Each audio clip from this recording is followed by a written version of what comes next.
Intel Electronics presents the Intellivision Gamer. What's going on, everyone? The Intellivision Gamer here, and welcome to the Intellivision Show, episode 28. I appreciate you all being here. Today, we're going to have a special panel discussion, and one comment on a video started this whole thing, and then Brian had a video, and then Mike's Gaming Gala did a response video, and then I thought it would be a good topic to discuss as a panel with everyone. So that's what we're going to do today, and we're going to do it a little bit different. Normally, I do the parts of the show, and then we do that discussion. So, it's not really a good format because no one really knows when to show up. And, it's like it's just so much, they have to wait around. So when I have on guests, we're going to get right to it after the intro, welcome you guys in chat, and we're going to do whatever we're going on with the panel discussion. And then I'll get to the rest of the show if you guys want to stick around afterwards. So that's what we're going to do. So after the panel, we have a mail call segment. We have a little bit of news, not much going on this week. We're going to have a couple of other last minute special guests, and they're going to come on after we do the regular show. And we're going to introduce a partner to someone you've already known and seen on the show. And they're going to tell us about what they're working on. And it's some really cool stuff. So I'm looking forward to having them on as well. Now, before we get started, if you like Intellivision content, please don't forget to give the show a like. It helps us out. And if you're new here, please give me a sub. I'm getting close to that 500 mark. I want to be able to do polls and the few things that come with that. So we're getting close. We're getting close.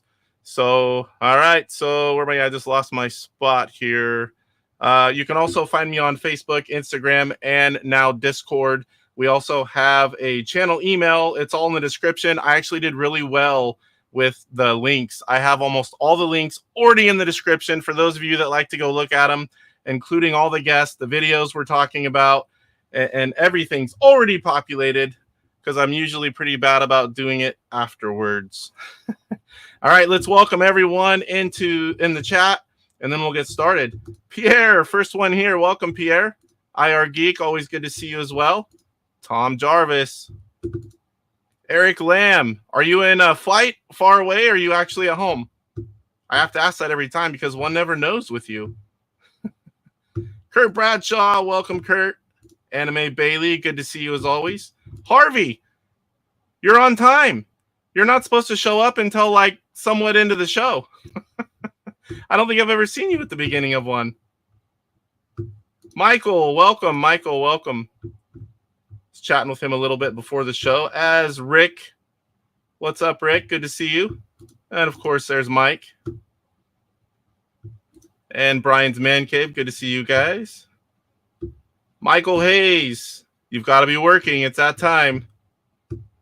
DJ C Game Studios, welcome, Chuck. EE Buckeye, Junebug, the best mom in YouTube on YouTube. It's good to see you. See if I have all kinds of comments. Make sure I didn't miss anyone here. The Homebrew Show. That's what I was wondering. What happened to the Homebrew Show? I was looking for it because I was going to talk about it, and I never saw it come on. And there is William. All right, guys. So without further ado, let's get into the panel discussion, and that is, do Intellivision homebrews cost too much? So today we have on in alphabetical order, and they spell out BMW. I noticed that whenever I was writing it up. We have Brian of Brian's Man Cave. Welcome, Brian. Hello. We have Mike's Gaming Gala. Welcome, Mike. Howdy. And we have William Moeller from Elektronite. Hello, William. Hello. So I kind of wanted to start it off real quick. Just your opinion, 30 seconds or less, and then I'll go last. Just a simple question. Do Intellivision homebrews cost too much? And we'll go in the same order, ABC order. Brian? No. And Mike? I did a whole video on this, which was actually a response to his, which is they're expensive, but they don't cost too much. And there's a lot of reasons for that we'll talk about. Yes. And William? Absolutely not. Yes. And I agree the same way. When I watched Mike, I couldn't have said it better myself when he said, yes, they're expensive. Do they cost too much? No. And that's the same, feelings that I have towards them. And we're going to get into a little bit of everything here. We've got all the guys that have been putting out the videos. We've got a publisher, and, we'll talk about opinions. When you guys have comments, throw them up in the chat. We've got some of the comments we've got polls. I had a poll this week on the same topic. We'll go through a little bit of that. And there was a few comments there as well. Try to get a little bit of feel from everyone. Try to explain the process and the costs that go into a game and why they cost what they cost. And, so we'll get into all that. So I guess, Brian, why don't you tell everyone how this whole thing got started? Because it's kind of interesting that these videos and this discussion topic all came from one little thing. Yeah, it came from one video comment. I don't remember the video it was on, but essentially somebody made a comment saying that homebrews cost too much, and on the lines of we're ripping people off, like we're not being honest. And I read the comment and it sat with me for a bit. And a lot of times I read comments, and most of the time they're just either positive comments or some are really negative, and I just ignore them. But this one just stuck with me. And I was just like, I need to come up with a way to respond, because I don't like to respond to those type of comments right away, because you need to like process it. And then as I was processing it, I thought, well, I'm going to do a video on this one comment, because I think it's a thing that a lot of people have in their minds. And I know that because even when I first started to learn about homebrews, not just Intellivision, but Nintendo and everything else, I looked at the price saying, oh my goodness, like, look how much it is. But once I started to understand the process, what goes into making these games, the amount of work, the amount of effort, the small team, the small group of people that are going to be interested in that product, it totally makes sense. And so it's something that needs to be almost like an educated thing. People need to understand that this is not just a money grab. This is not a cash grab. We're not doing it for the money. Most of us barely make any money, let alone, break even. Nope, nobody's getting rich off of homebrew. Yeah, It's a labor of love. definitely not. And the amount that we're charging for a game is actually pretty fair if you add up all the costs. I guarantee you that person who made that comment never has bought an Intellivision homebrew ever. Guaranteed. Yeah. And it's a similar comment, not necessarily being as derogatory as that guy's comment was. Not that I saw it, but Michael Hayes says that he was comparing Intellivision homebrews to crappy mobile games. But I have had lots of posts. It's like, this isn't worth $70. This isn't worth $65. This is,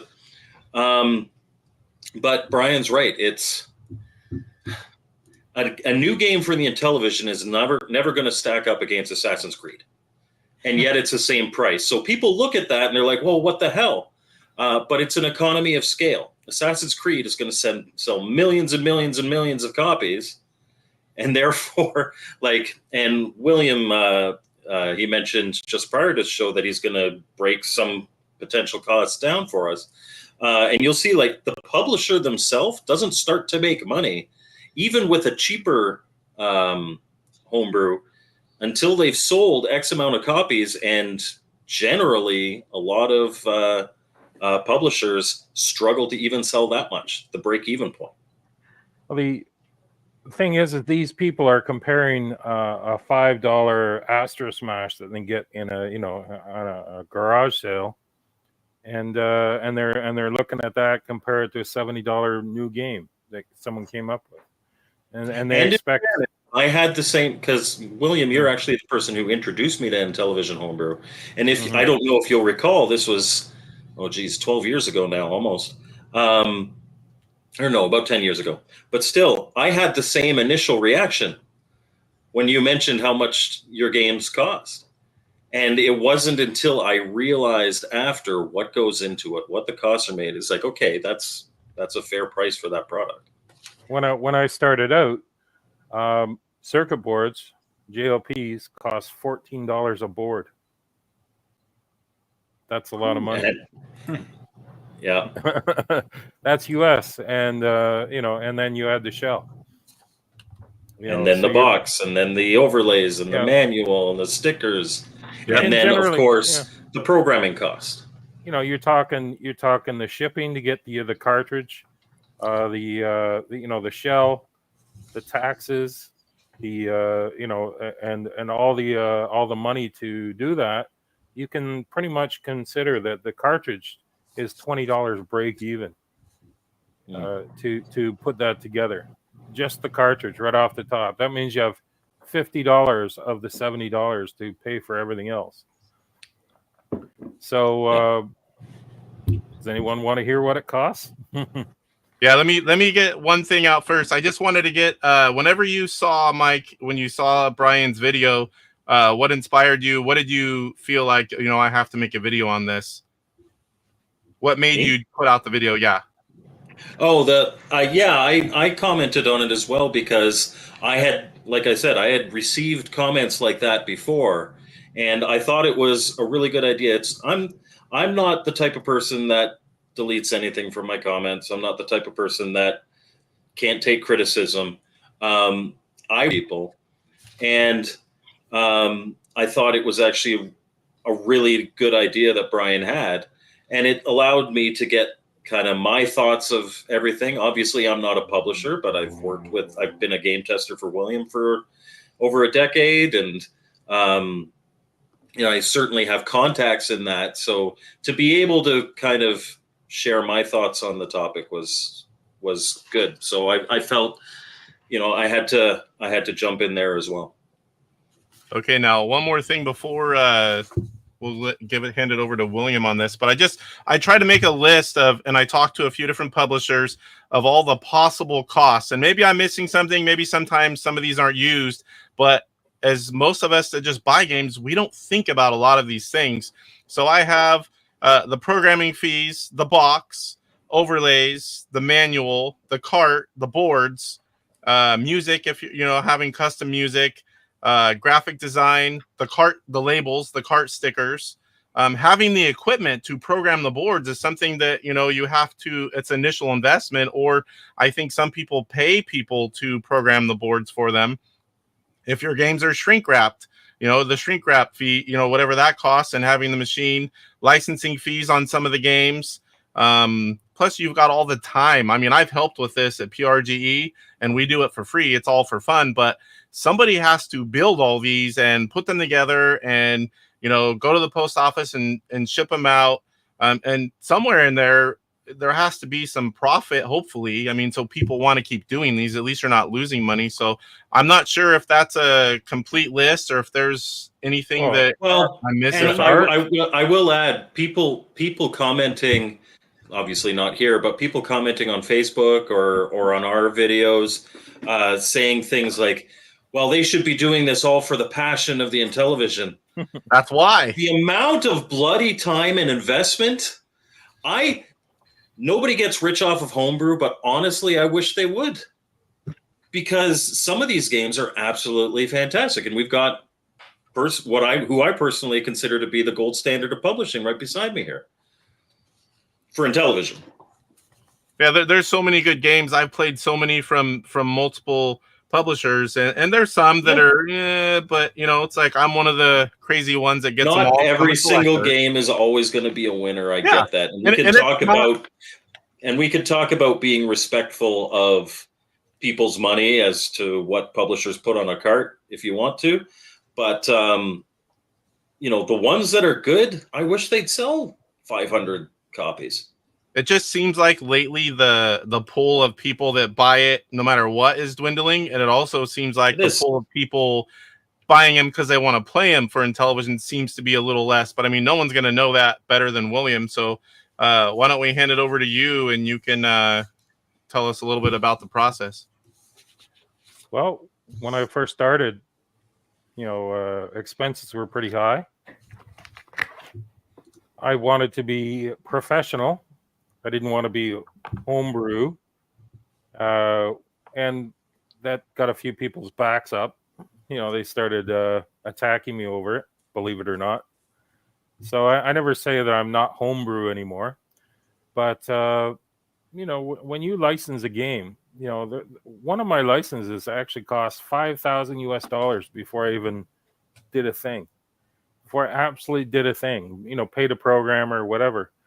So let's say that, let's take TNT Cowboy, for example. Some people seem to think that game was going to be organically created, that I just came along and put a toll on it, that, and that otherwise it would have existed and you would have been able to enjoy a game such as TNT Cowboy without the toll of a publisher, putting his, I don't know what you would call it on. It's basically a stink on it. Yeah, but that's not exactly how that worked. In fact, I commissioned many of my games. I said, okay, this is like, for example, people think that Star Mercenary just came out of the blue. I actually sat down with Kai Magazine, the programmer Oscar there, and said, I want something that's like Bosconian, but I want to have you just do it over and over and over again. Is boring. I want to have a base. I want to have, all sorts of things, something like Star Raiders. So I wanted to put Star Raiders and Bosconian together. And I think that he did that pretty successfully. And I paid a fair chunk of money for that, just for the programming. So let's say I've actually let this slip before. I paid $4,000 for the programming on TNT Cowboy. So, sometimes you have games that cost less. Sometimes you have games that cost even more than that, believe it or not. If you have licensing, you have a licensing cost. Let's say that you do the printing, boxes. I can talk to you about my adventure in doing boxes, but you have to pay a programmer, but you also have to pay an artist to create the art, to lay down the stuff that's printed that you can send to the printer, and people don't understand scales of economy. Like, for example, when I did old school, the people printing my stickers had a minimum of I basically could have had one sticker for $150 or 1,500 stickers for $150. And people think, well, why did you print 1,000 of them? Well, because it's going to cost me, if I printed 100, it's going to cost me the same. They're not going, because all the money is in the setup fee. They have to set up the printer and do it. They press a button and 50 copies print, like in seconds. I have pictures of my box printers. So they don't understand that. So when I released old school as a card only, eventually people lobbied to have the box. So when I created the box, you had all these whiners going, well, it's not different. We should print a new sticker for the cartridge. And I'm going, well, give me $150. Why? And then I tell them I print 1,000. They think that I'm out of my mind. For example, when I went in to get a box, the first thing I did was I go to a small printer and I say, I want to get a cardboard box. They got wide eyes and they go, oh, we don't do that. Leave, get out of here. They just couldn't believe it. So I finally found some printers that were able to do offset printing, cardboard, full thing. And I walked in and they said, how many tens of thousands do you want? And and I said, Wait a second. And I said, I want 1,000 boxes. Even then, that was probably too much. And they laughed at me and told me to leave. And so eventually I found this place in Canada, and they took me seriously. And later I found out that the reason they take me seriously is because they had a friend who was in the printing business, and he had this little game company with this game called, I think it was called Trivial Pursuit. And So he printed their small little run of Trivial Pursuit games, and when they hit it big time, you probably heard of the game. He was their printer, and he made a lot of money on that. So they treat everyone with respect. I remember they took me into the boardroom. They sat me down. They said, "What do you want?" I couldn't believe it. I'm dressed like a bum. It's like the president of the company is coming in. The floor manager, and these guys got $10 million printers. They have got $10 million printers. It's just unbelievable. They're the ones who printed the Napoleonic Wars box for me. I have that printed. So they do some quality work.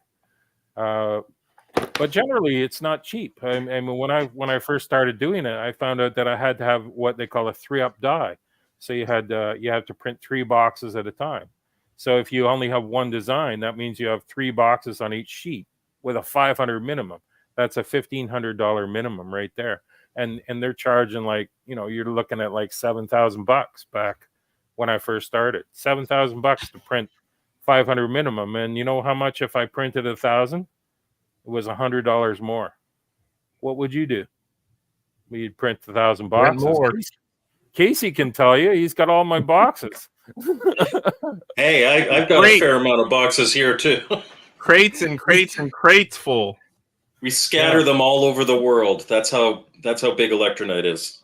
That's right. Yeah, I'm at Thailand World Headquarters. Sometimes it's and with shipping costs lately, it costs me more money to ship than it does to print in Thailand. Believe it or not, it's insane. It's like printing costs are crazy. In fact, I had a customer from Canada ask me for 4 games, and last time I shipped, it was $25 Canadian to ship them the games, and I thought, well, I think the prices have gone up. I'm going to quote $30. Turned out to be $43 Canadian, and I took a bit of a bath because I gave him a discount on it. So shipping costs are just keep going up. So if you look at, if you just round it off, overlays, stickers, manuals, boxes, let's say that's $3,000, and you pay $4,000 for the programming, right? Let's say you make 150 carts, costs you $20 each. How much is that?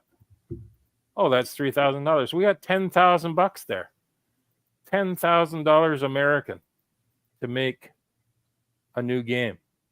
So you divide that by 70, which is my retail cost, not my wholesale cost, and you're looking at 143 games that you have to sell at $70 each in order to break even. And then you got 7 that you got to mail out to programmers, to people who helped with the game, either at a discount or totally free. So you're looking at essentially a small loss and basically you've sold out of $150 or 150 copies right there. And that's a game that's a quality game. So some games you pay less for the programming. Some games you even pay more than $4,000 for the programming, and then you have license fees on top. So imagine that 10,000. A certain licensed game was in the $15,000 range. So if you only charge $70 a copy, you're not breaking even. You're not going to make any money. You're going to lose money. And I don't know about you, but I've heard about Americans having only, apparently they're one paycheck away or $400 emergency American. I've heard that stated on the media before, be not being able to pay for that. So I don't know how many people can come up with 10,000 American dollars and all the absolute physical work that it costs to actually not only set up all the printing and all that, but to actually sit there and fold the boxes. Now, if I'm supposed to be doing this as a hobby, well, I might do one game and then say, wow, that's my hobby. That's my contribution. But if you want to see good games, I got to be paid for my time. And I'm sitting there carefully putting together certain games for a certain team, and it's I did 12 yesterday. 12. I had to do other things. First, I had to put stickers on the cartridges and things like that. And people don't want bubbles, and they don't want dirt under their cartridge. You got to sit there, and they don't want it on sideways. They want it on perfectly, and you you have to really take care of over what you're doing. So I find these people who they say, "Oh, you're overpriced. They should be $50." Well, they've never actually bought a copy of my games. And I had, when I first started, I got all these people going, "Yeah, you're doing great. Oh, this is great. Good stuff. Keep going." And I found that all those people who were saying that, cheerleaders, were never actually buying the product. So that was a real eye opener. And then I realized that, hey, if I did $50 a game, I mean, people who like my stuff, they're still going to buy it. And my friend said to me once, he says people think that lowering the price makes you sell more. Well, not in this case. Hey, Casey, if I gave one of my games, let's say I gave my new game, The Paulista Avenue, to your mom, what would she do with it? Put it on a shelf. Oh, actually, she'd probably give it to me. Yeah, she'd give it to Casey. If she didn't know you, she'd probably throw it in the garbage, right? She did play in television in the early 80s. She wouldn't even have nothing to do with anything now. If I give it to my television. No. My mom, if I gave my mom an Intellivision game, she'd throw it in the garbage. What about you, Brian? If it had my name on it and I said I programmed it, she'd probably just keep it as a keepsake, but wouldn't be able to do anything with it. How much would she pay for that game? Oh, I don't think she would pay for it. Exactly.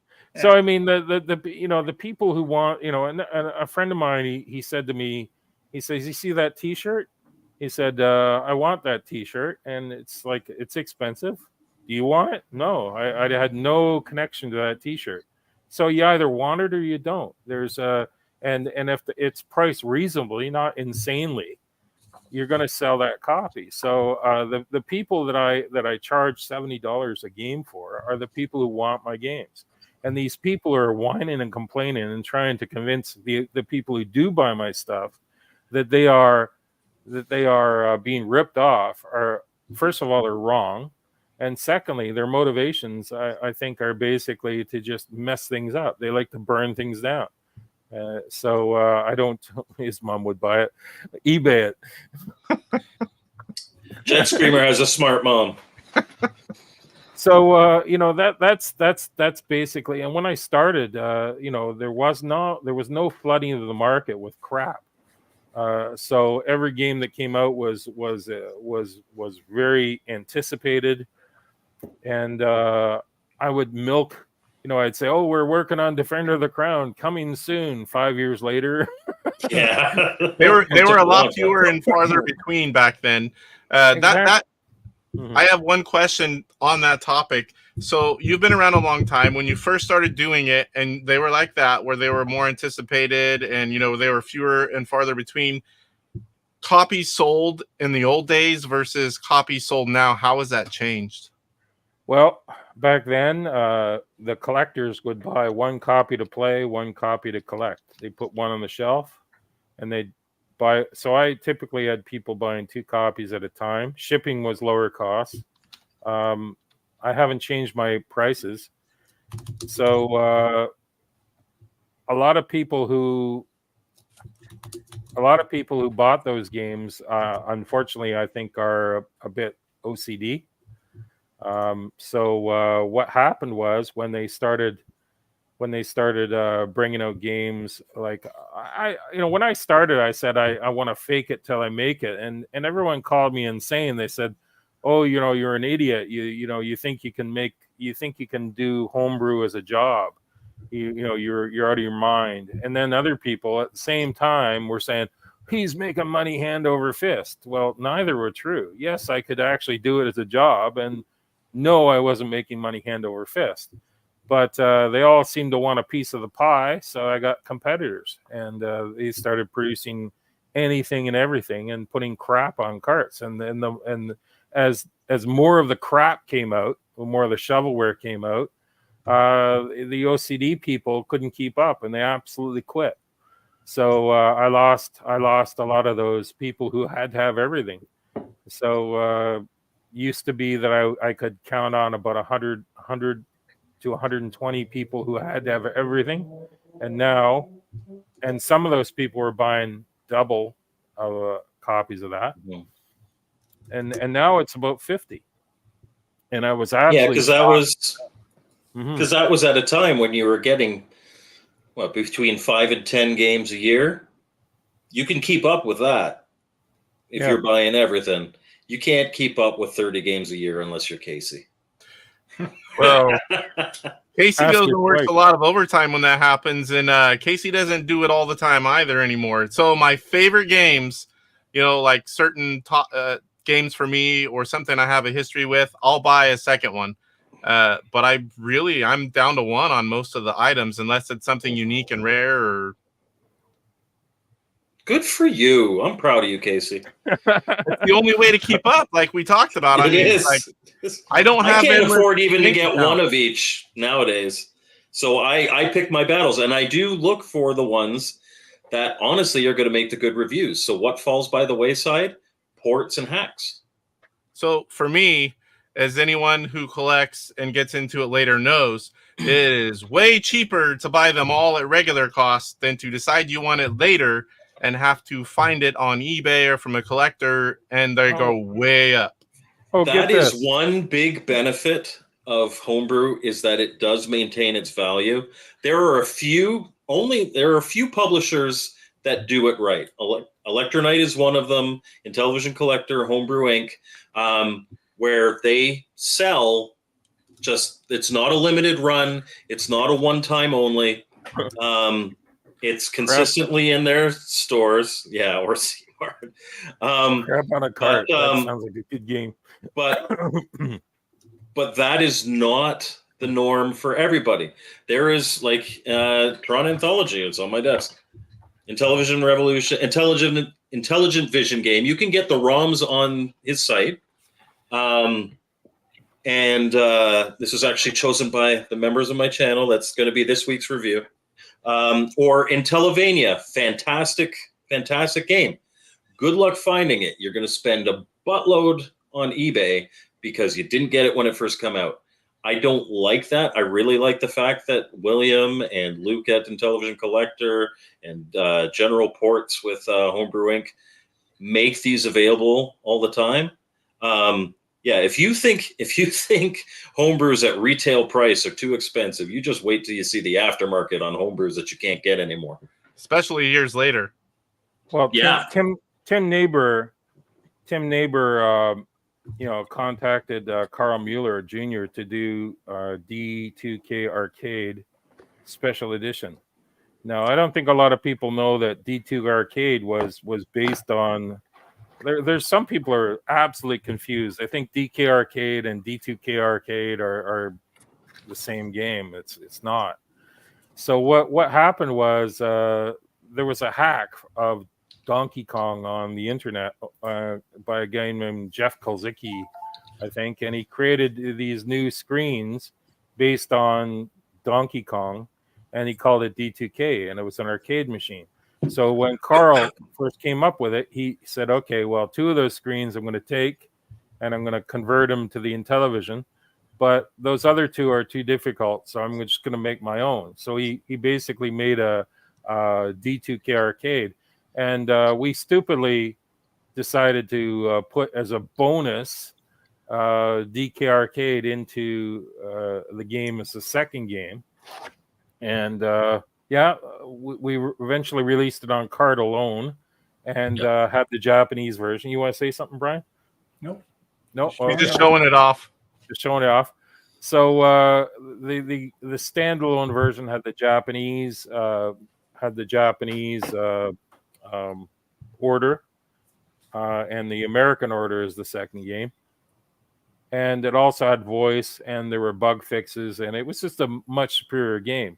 But we thought, oh yeah, people are going to like that that bonus, and we actually had people who bought Donkey Kong Arcade, which was the intelligent vision version. Say that 3 times quick. They said, "Oh, you sold us an incomplete game." We didn't sell you anything incomplete. So I realized that I learned the hard way about certain things. But what's the point of this?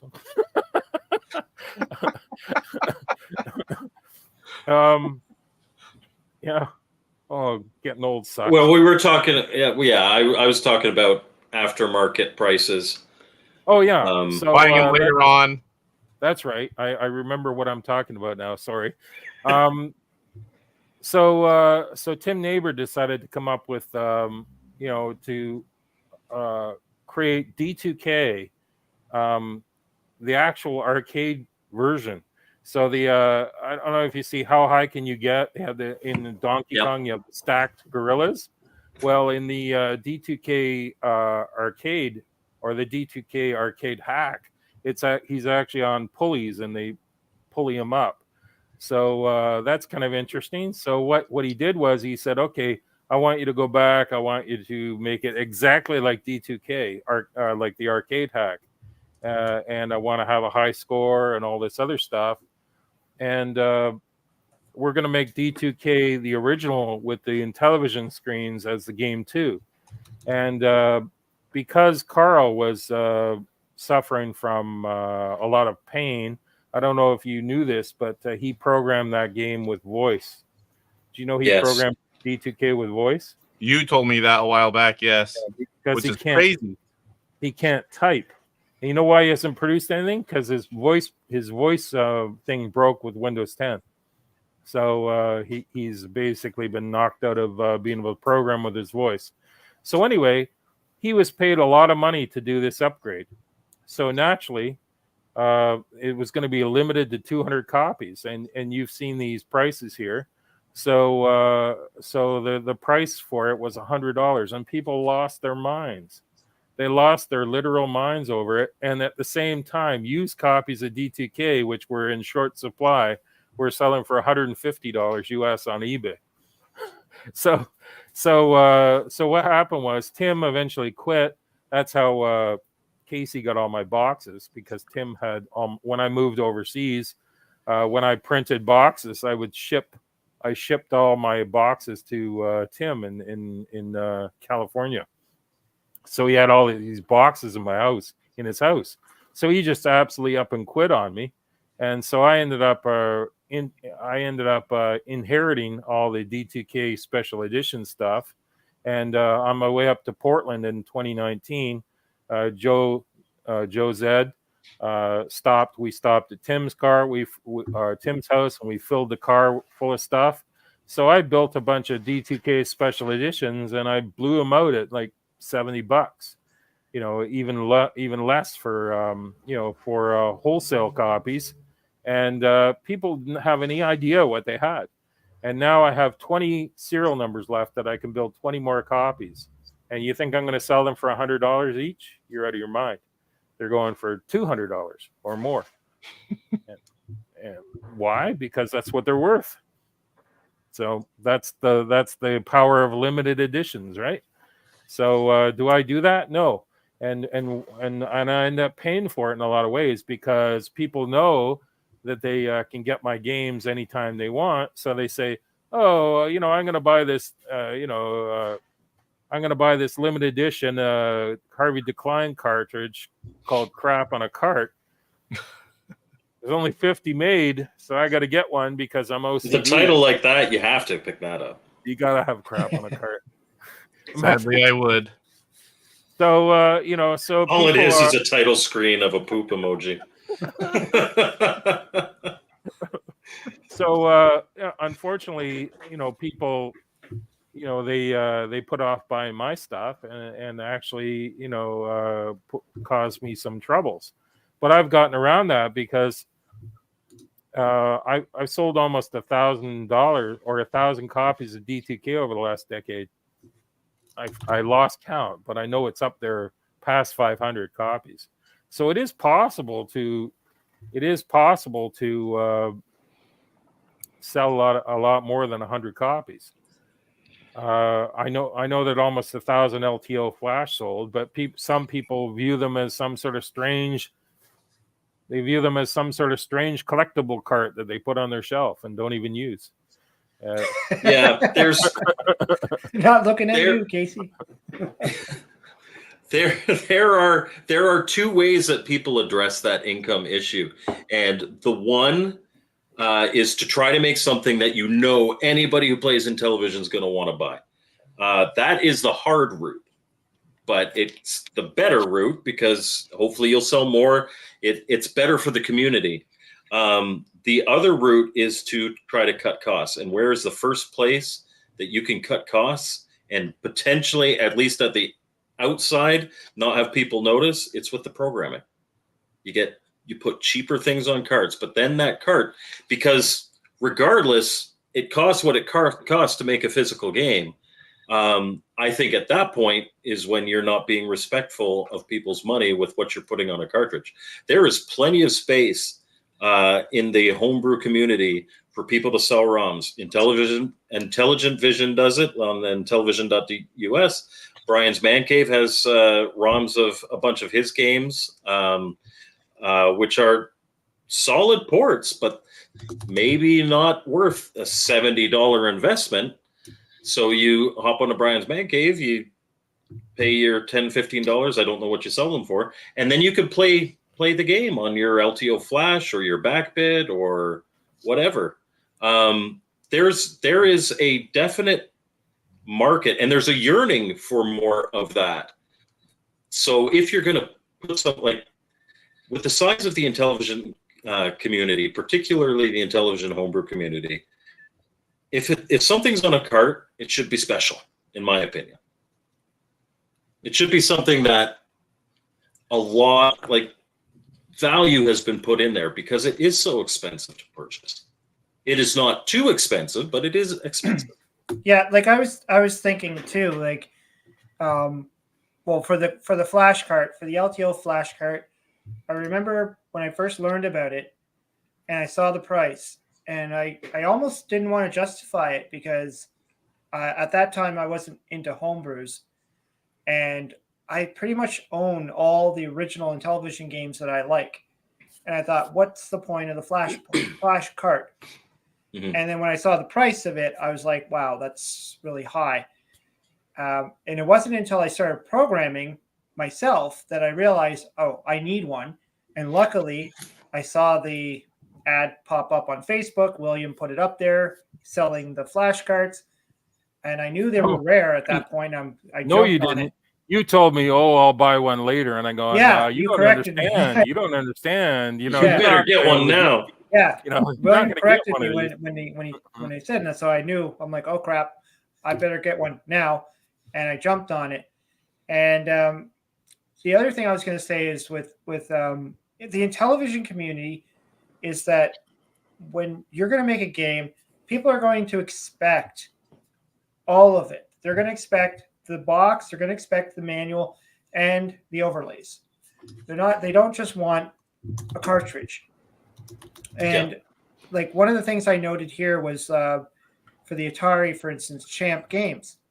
They looks like they've got into a position where they're like, we could sell you a boxed copy, or we could just sell you a cartridge, and the ROM. Yeah, yes. Or the ROM. I love that combo. Yeah, so they're looking at ways of, and that's how they cut costs. But I don't think the Intellivision community is going to want to do that necessarily. I don't think they just want a cartridge. But a lot do want just the ROM. The ROM is fine. I'm talking about people who steal ROMs. People who steal ROMs, we're never going to pay for them in the first place. No. I agree with you on that, Mike. I'm talking more about the physical stuff. Okay, sorry.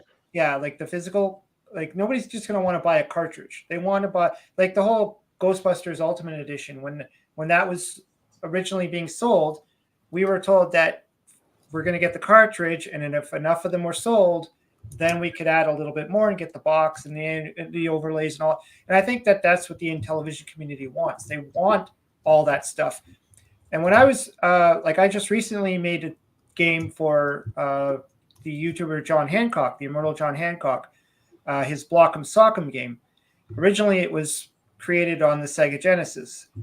And when I started working with him and I started programming the game, his thought was to just, make the game. He was going to use like a clamshell type of box that he used for other games, like other systems. He was just going to make a very simple manual. He was not going to have any overlays. And I said, no. The Intellivision community, they're not going to want that. They're going to want good quality products. They're going to want an overlay. They're going to want a nice color manual. They're going to want this. They're going to want that. And then he realized that, yeah, that's true. I'm going to have to put a little bit more money into it. And I think in the beginning, he was trying to cut the costs so he could sell it for less, thinking that people would not spend that kind of money. And I was like, no. The Intellivision community, you put out a good product, they're going to want it. They're going to spend the money. They're not going to appreciate you just cutting corners and printing out a manual on just plain white paper. CollectorVision included one overlay in some of their games. One overlay. Yep. And sometimes they come with Mr. Turtle, there was an error on the overlay. Jump was they were reversed. The attack button, and attack was the jump button. And some come with merely, artwork because they're not overlays that you would want to use. I think some have had thin cardboard, some had real thick, like papery plastic stuff, just so you have something to look at. Yeah, you know how much those let's not get too far into the games themselves because their packaging is pretty good, but INTV Home has like cheap cardboard. It's almost like they took a piece of photo paper and that's their overlay. And it's like, no.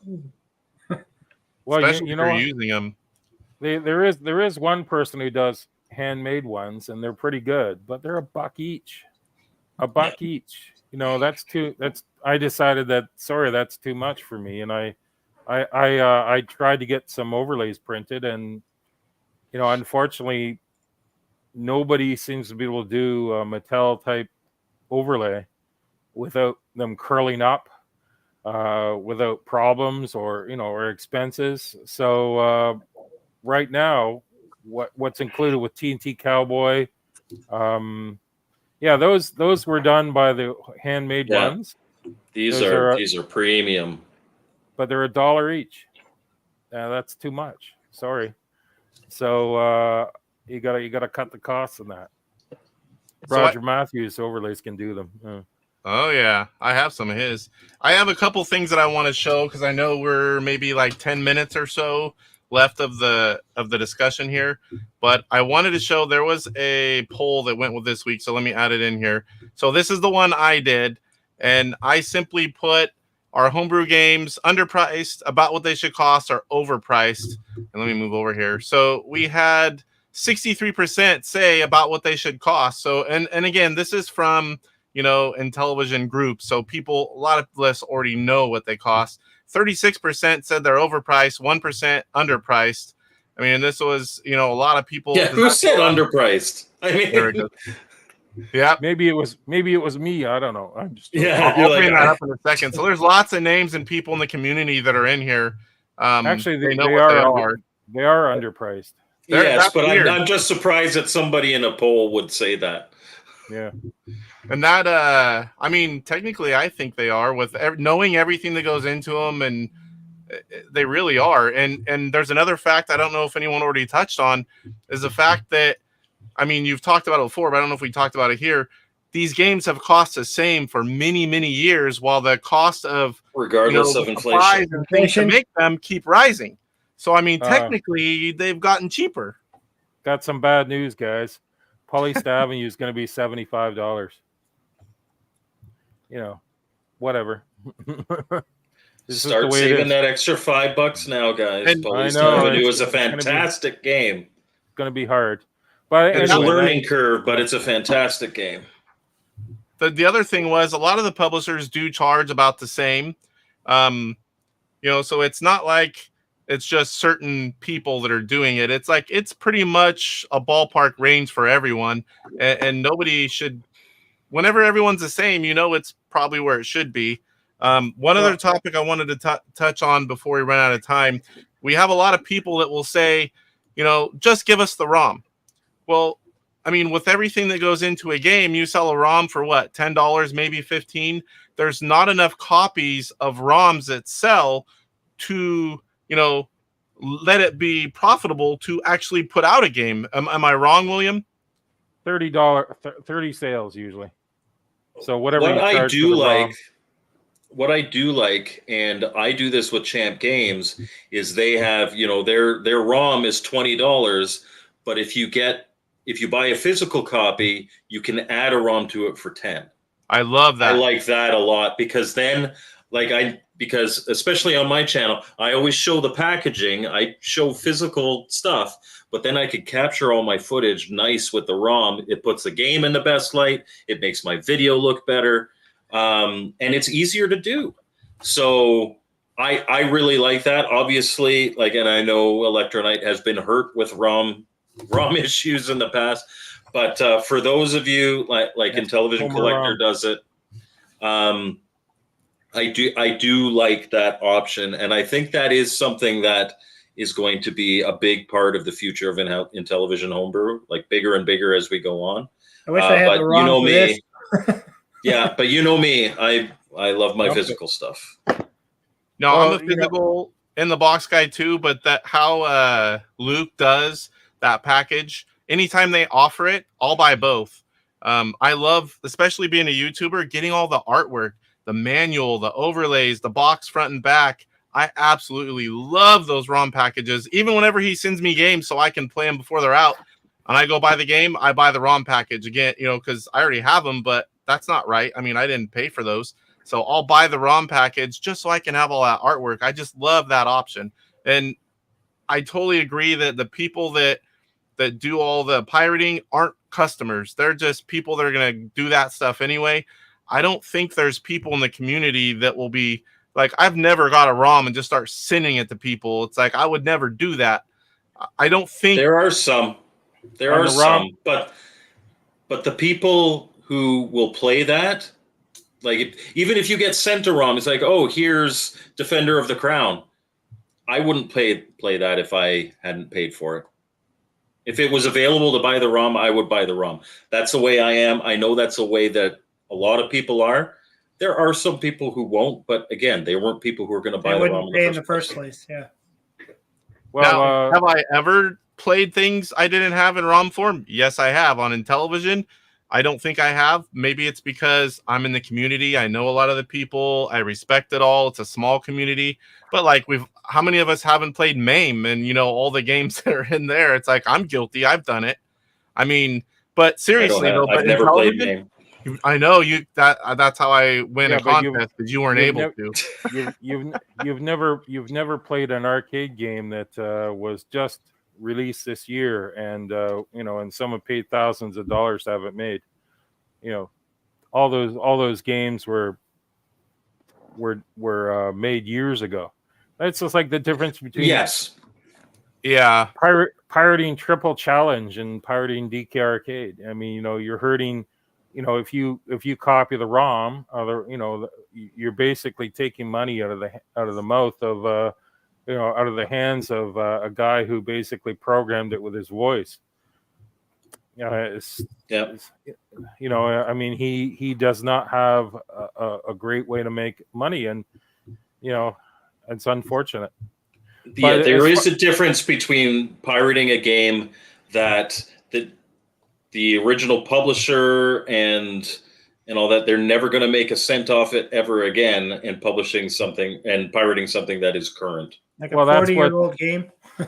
That's what all those people on that ROM site were saying. Oh, these games are going away forever, and it was all bullshit, because they're just trying to justify their piracy. Anyway, they've been asking for the Lost Lit Caves of Cross. I was going to give that one away, but I said, when I saw that, I said, nope, never coming out. Sorry. All right. But I got one more thing that I wanted to bring up, and I almost forgot about it. So this was the little. Does anyone else have anything on this part before we get to that last few minutes for this final closeout part? Anyone else have any final comments or anything they want to say before I switch it? Okay, so we are also going to talk about one other thing that is related. How many homebrew games do we think, just our personal opinion, not, I mean, obviously William is a publisher, but for the rest of us, just like, 30 seconds or less, same thing, what we think the sweet spot is overall that people want for Intellivision Homebrew. And then I have a little poll for that as well. Same thing. We'll go in order. Brian? That's a tough one for me because I am myself a programmer. Yeah. And I love making the games. I'm having fun. I'm doing what I like doing. And so I want to see as many games come out as possible. But I do understand that the community is small and there needs to be a little bit more just extra special care into what is going to get produced and sold and boxed. And so, yeah, I think it does need to get a little bit lower, a lot lower actually than what it is today. Mike? So I don't have a problem with there being 1,000 homebrews. It's just not sustainable. Yes. And again, I have no problem with ports. I have no problem with hacks. I don't have any problem with any of that. But as far as how many physical games a year I think is sustainable in the community, I would say between 10 and 15 from a consumer side of things. And those 10 or 15 should be respectful of how much it costs to purchase a physical homebrew. That's my opinion. Now, I would love for there to be 100 new ROMs every year. Go nuts. But I think what's sustainable for Intellivision homebrew fans to be buying every year, again, kind of go into that, if all of these are quality games, that doesn't mean you're going to like every game, but if they're all quality games and are respectful of the purchase price, then yeah, between 10 and 15, I think is a really sustainable number from the consumer side. I disagree with Mike. I think 6 is probably reasonable. Now, are you talking about total with all publishers, or just... Unfortunately, yes. I think 6 is probably 6 quality games in a box are reasonable. If it's a quality game, people are more likely going to get it. Like I was the producer on Brian's Man Cave's Napoleonic Wars for Homebrew Inc. And I tried to move a lot of copies to people who buy games from me. And they say, "Oh, no, that's not my type of game." And the reason is there was too much stuff out there. So, and I told them, I said, "Hey, this is a quality game. It's a really good game. You should get it." Eventually, one guy said, "Oh," eventually he did buy a copy. But, I think it's reasonable that about 6, any consumer can buy about 6 games a year. I don't see him buying more than that. $70 US each, $100 to get it there, right? $600 a month or a year on Intellivision games. Don't you think that's more than? I can't see 10 being reasonable. If you can't spend $100 a month on your hobby, I think 12 is perfectly reasonable for most people. So let's take a look at the poll before I answer. You guys will see my answer. Call me Mr. Poor then. So, this was an anonymous poll in the Intellivision Homebrew games. Now, before we get in, I voted 20 because 10 or less for me personally is not a lot. I agree with Mike where this is our hobby. I'm also a collector. I'm also now playing these games. So what I wanted was around 15. I think the sweet spot would be around 15, or maybe 6, 1.5 a month, maybe on average. And I voted 20 because I think less than 10 for me is not a lot. And I know there's a lot of publishers and, I don't see that working, but I like to see a lot of games, but I also want to see good top-notch quality. And I want to see where people can afford to stay in it. Because I think once people that were collecting, they couldn't keep up anymore. So I know I would do the same thing. Once you can't keep up, you just say, oh, well, I'm not going to buy any of them. Or I'm Forget just going to all of buy it now. Yeah, if I can't collect like I want, I'm not going to collect anymore. I would be that way. Like if I couldn't afford it, I would probably just buy a game here or there that I really wanted to play, and the rest I wouldn't do anything with. I think that happens a little bit as well. So I know there's a sweet spot, but like Brian says, it's also good to have options. If it can be sustained and people aren't losing money where to the point where they don't want to do this anymore, I like having options as well, because some of us like ports, some of us like strategy board card games, some of us like, something new all the time only. It's like there's so many different types of gamers that it's hard to just say, hey, give me a couple games. What if everyone that released that year made the same kind of game? And it's like you didn't like that kind of game. So it is nice to have options. That's another way that ROMs can really come in. Let's say David makes a really, like, Tron Anthology is a good example. There are improvement. There are certainly some of the original Tron games that I don't like. They're all improved in these, but these are all hacks, right? Yep. And this is a compilation of hacks, which is a great way to do it, because now you're, again, being respectful of that value, right? But let's say he releases a hack or a port that just everybody's like, oh man, really wish this was on a cart. Wish this was on a cart. Well, then it can move from ROM to the cart, right? Like there can still be that option, and then okay, great. Now this one that was super popular, now people can buy it again on a cart, and that's publisher. I saw a guy who buys everything saying, "Oh, I can't wait for this hack to come out on cart," and I said, "Well, why don't you do it? Invest your time and money and do it." And then he realizes, no, I don't want to do that. A lot of that from people who are proven to buy carts. No, but what I mean is, like, yeah, when he actually thinks of himself doing it, putting his own money on the line, yeah, he realizes, no, this is a dumb idea. I wouldn't do it. I'm not going to risk my money doing that. You think I'm nuts? No, I'm not nuts either. They're not coming out. So Roger, same thing like I was talking about earlier.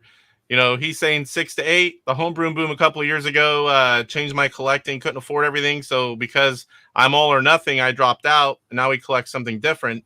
But exactly, I understand that, because if my job changed, or say I retired and I couldn't keep up, I wouldn't just keep up with 80%. I would just switch to buying the ones I really wanted to play. I mean, I know that's what I would do. So I know there's other people out there doing that as well. Well, there are people who just say, I quit. I can't keep up. I'm OCD. Yep. I need to have them all.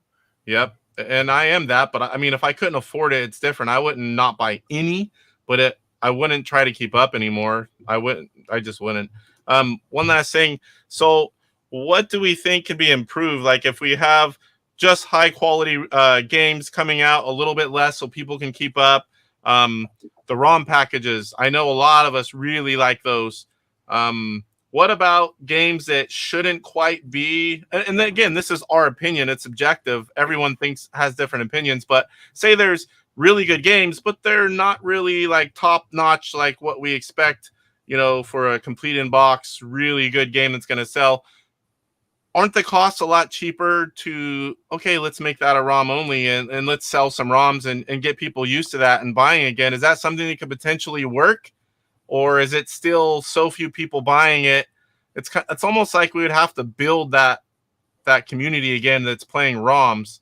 So few people pay for the ROMs. And then the only one who can actually do that is the programmer. If he wants to sell his own ROM, yeah, that's a way. A middleman, like a publisher, there's no interest in that for me personally. There's not enough money to go around. Yeah.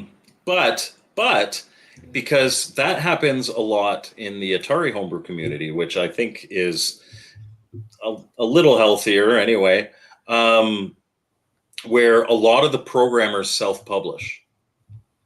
And therefore, there is no middleman. You can sell your ROMs. You can do like Champ Games. He self-publishes. And that's been working really well with him. Now, we don't have a lot of programmers in the Intellivision community who have any interest of self-publishing, which is why we need guys like William. But it makes things like... Sorry? Tim said something interesting, but I want to address it. Go ahead. Yeah, some people are making a lot of crap and too much shovelware. And as I said earlier, it hurts me. You know, and almost puts me out of business. So I don't want it to happen, but I can't be calling out other publishers on what they, you know, the quality or the lack of quality that they, you know, that they put out. So it just becomes too much drama, and I don't want to be involved in that crap. So. Yeah, I think it was Brian that said, you know, whatever games get put out, the buyer gets to decide, you know, what's good and what's not. I think you made a comment, something like that. Get all these, you know, options, and the buyers will decide what games they like. Everyone knows what kind of games, and, you know, it's like, if I know you always put out a great game, I'm not going to, hey, look, I'm going to go buy that game I know nothing about. If I see you putting out a game, I'm going to buy a game from someone I know that's putting out a quality product first. The reason I was able to do my tier list stream a couple weeks ago was because there are 3 publishers that I know I'm just going to buy everything that they publish because they have a proven track record of quality. The first is, of course, Elektronite, Homebrew Inc., and Intellivision Collector. And then every other publisher, I kind of look, I'm like, do I think that'll be a good game? Well, I passed on Stop the Express. I thought it was crap.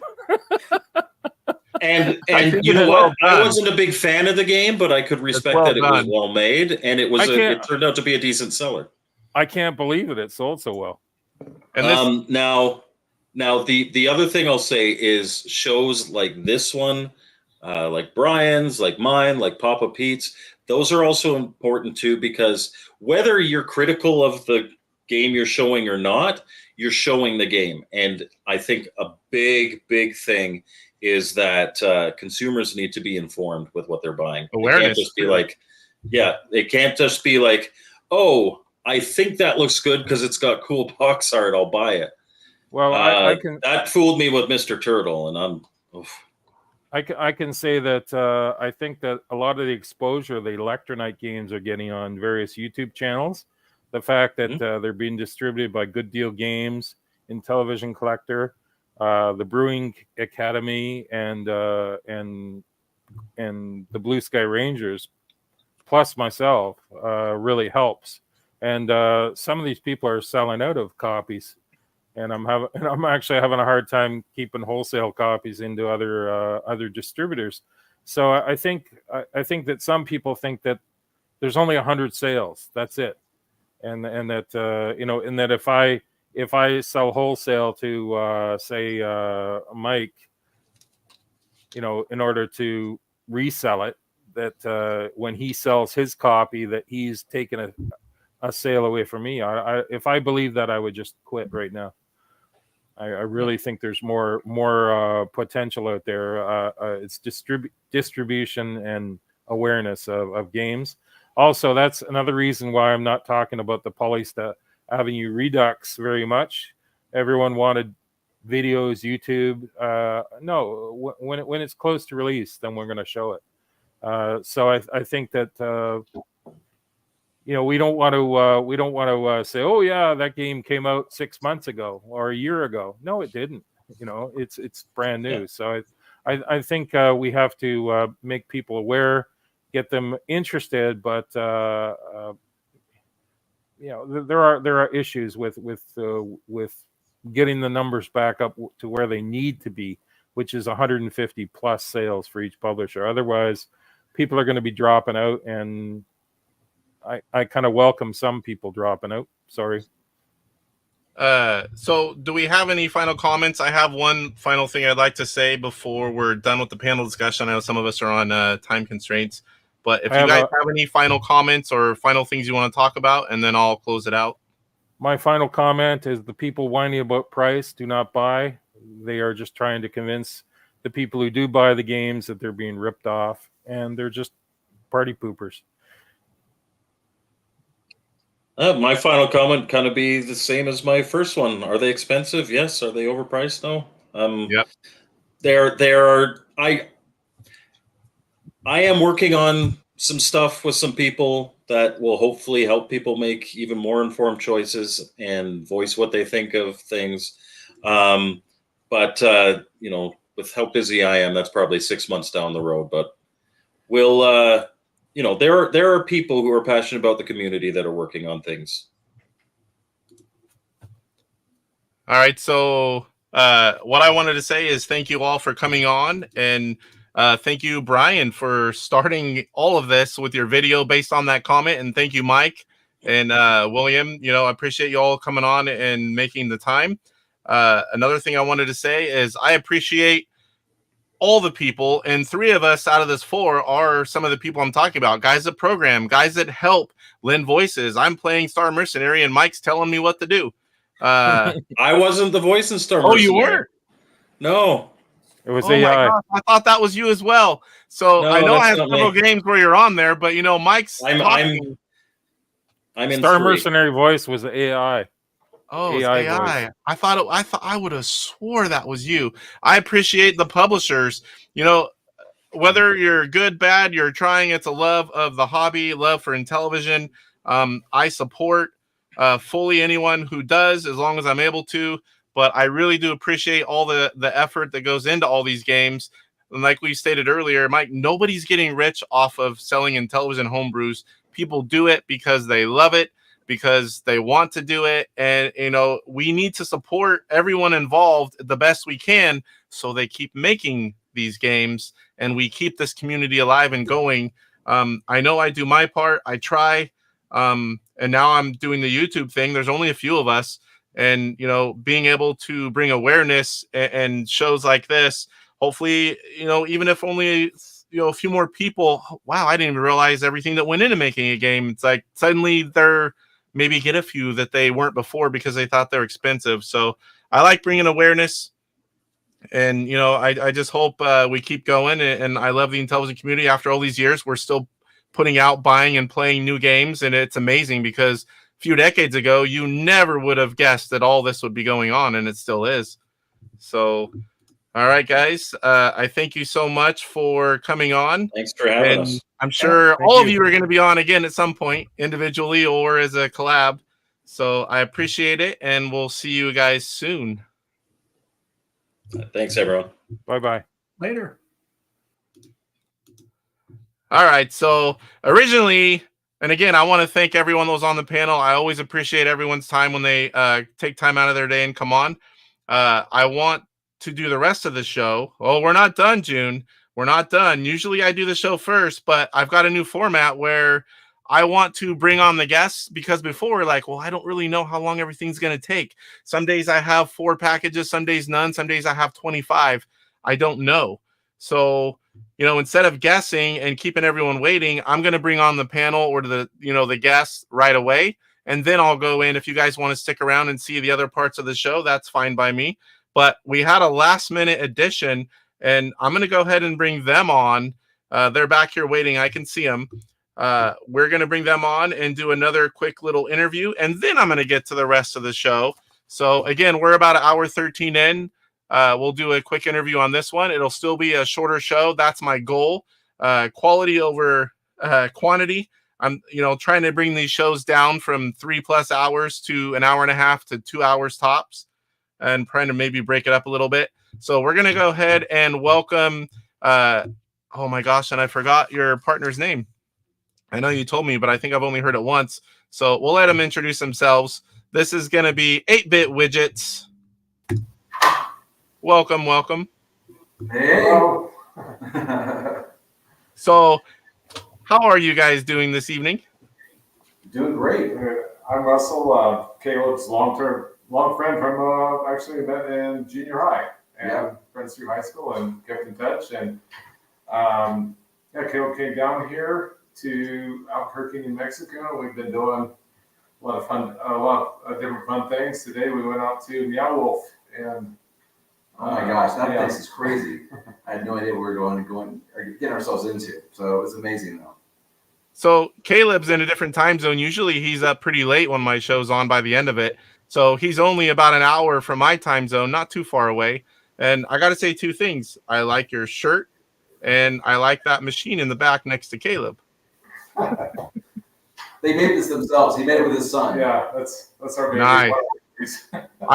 I've bought plans and I bought equipment and I've kind of, what I need to do. And it's just my free time. I've always wanted to make a cab, RetroPie, nothing fancy, but I've always wanted to make it, not for any other reason, just to say, so I can do it, design it, get everything done. But maybe someday, maybe when I retire, I'll have that kind of time. But a lot of us know Caleb. He's been on the show, 3-4 times? Yeah, that sounds right. And for some reason, every time you're on, when you're the main guest, that show is like viewed through the roof. I don't know what it is. The guys like you. No. So, Caleb, you all know Caleb, 8-Bit Widgets. So why don't you describe your guys' partnership and then tell us a little bit about what you've done, what you're working on, and future plans. Sure. It's just so funny. All this was last minute because that's the whole thing. I was visiting him for a week or so, and I actually fly back tomorrow. And I was like, wait a minute, his show's on tonight, and we should just see if he has even got room for us. So that's why this whole thing's kind of a surprise. It didn't even dawn on me that we could just do that. Like, wait a minute, So the thing is, what we've been doing up till now is, so as you know, the thing that kind of got me started was the couplers and the various other little accessories to add to various consoles and the Intellivision and such. But then I've had this idea for making some kind of a socket protector, sort of a pass-through for the system. But I don't have an electrical engineering background. I don't really know a lot about circuits and stuff. I mean, I have some experience with it, but I didn't feel confident that I was up to start making PCBs. And Russ has actually a career of electrical engineering and radio, and he's brilliant. Dr. Lucid, as he goes by, is not just he's actually a doctorate in this. So this guy is super smart, and I'm just the guy who kind of figures out. Yeah. Sounds like a good pairing. So we've always loved video games. We were big Amiga nerds back in high school and stuff, and that was really our common love of just technology and stuff at the time. And then we move on, life happens, and everyone goes their own ways and stuff. But we always kept in touch and stuff. And as I was doing the 8-Bit Widget stuff, I think he and I kind of talked with the idea of, because he loves classic technology too. It's like, this is not something that I had to try and twist his arm to do. And I kind of mentioned the idea of this MCP thing. This is, Mega Console Protector, where you sort of, you plug the PCB into it, and it seems simple enough that we could probably come up with a way to make it work. And so I kind of focused on the design and kind of reaching out to people, and where he could focus on just like sort of the electrical side of it to make sure that the pins are right, the measurements and the traces and everything are correct. So that's kind of the thing. And then also, in case you got a couple of them, but the small compact Intellivision to flashback adapters, as well as the compact flashback to Intellivision adapters. Right. So those are funny because that's actually a batch of a mistake, basically. I was trying to explain to him the pinout of the Intellivision, and I got mine. It's very easy to do when you start getting into, is it 1 through 9 and 9 through 1? Is it facing this way or is it facing that way?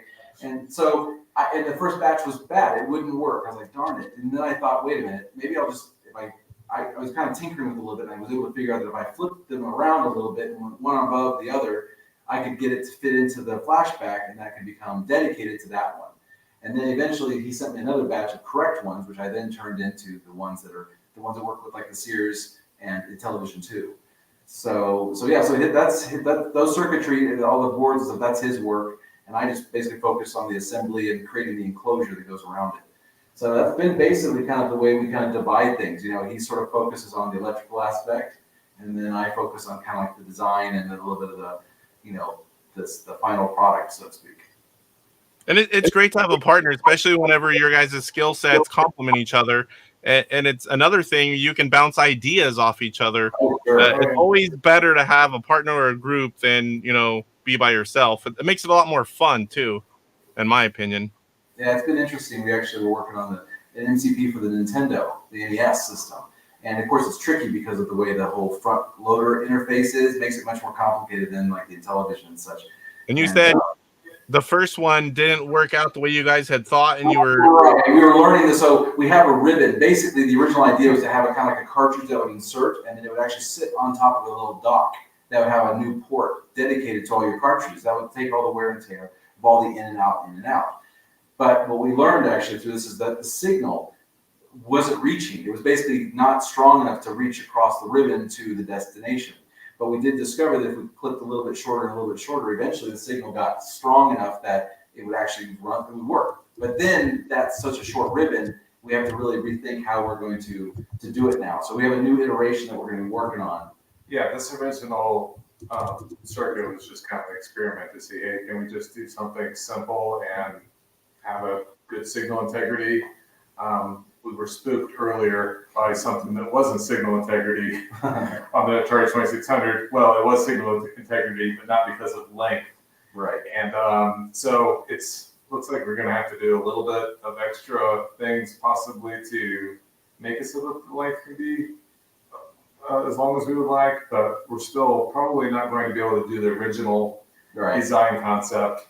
But we actually did get it to work with a shorter length already. And so it's looking promising that we're going to be able to do something, but not what we originally intended. Right. And we actually have some stuff here. So, and in television news, because I know this is what we're here for, is yes. The MCP for the Intellivision is, when I get back from my vacation and kind of get back to normal, I'm going to be turning my attention to making the enclosure. But we have boards and we have the sockets already assembled. I believe we have 25 of them, right? That's the total. So we'll have those available for the Intellivision soon. I'll have to, of course, do some testing to make sure that it works well. I actually, I know I have a 2609 and I have the Sears. So I'm pretty sure the Intellivision 2 is probably going to have the same socket, but and that brings me up. I forgot again.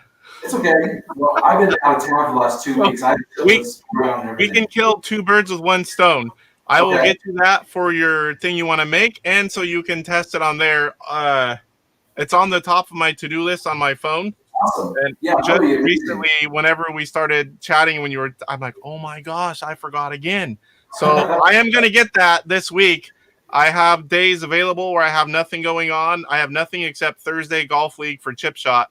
So I have the box located, and I have another box down here from one of my packages. So I am going to get that to you for both those reasons. It'll be and also everything. Then another product we're looking to work on too for the Intellivision. A couple things. So wait. Real quick, the product you just showed for those watching that haven't heard before. Describe what that does. What is it? What were we talking about? The MCP. Oh, I'm sorry. Yeah. Okay. So yeah, he's gonna point us there. Okay. So basically, I don't have them with me. They're all back at my house. Okay, the cases and such.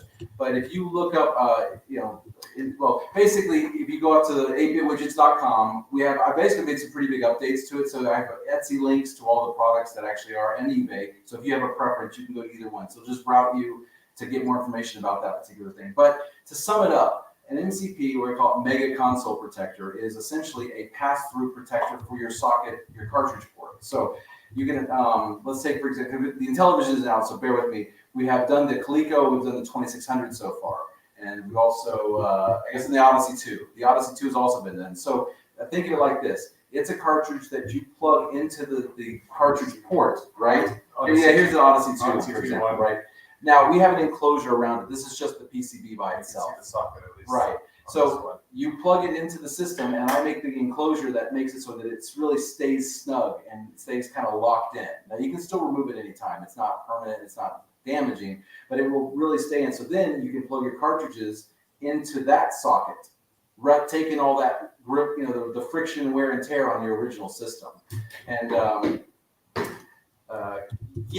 right, exactly. And also, was it 8-bit Millie Games for Coleco? He also the publisher, but for Coleco, and he was singing its praises for the one for Coleco because he is constantly sticking cartridges out. So this takes all that rubbing and friction on your 40-plus-year-old system, and it diverts it to that. And it also has a dust cover. So obviously, the Intellivision is not as bad because it loads on the side. Dust isn't going to fall into it as much, but it still will have a dust cover flap that will allow it to be sealed so that while it's plugged in, it stays in all the time. It doesn't, it helps protect that port. So that's what the MCP in general is, and of course every system is different. And I'm even learning with the 2600 version that I launched a little bit probably too quick because I didn't realize how many variations of the 2600 there are.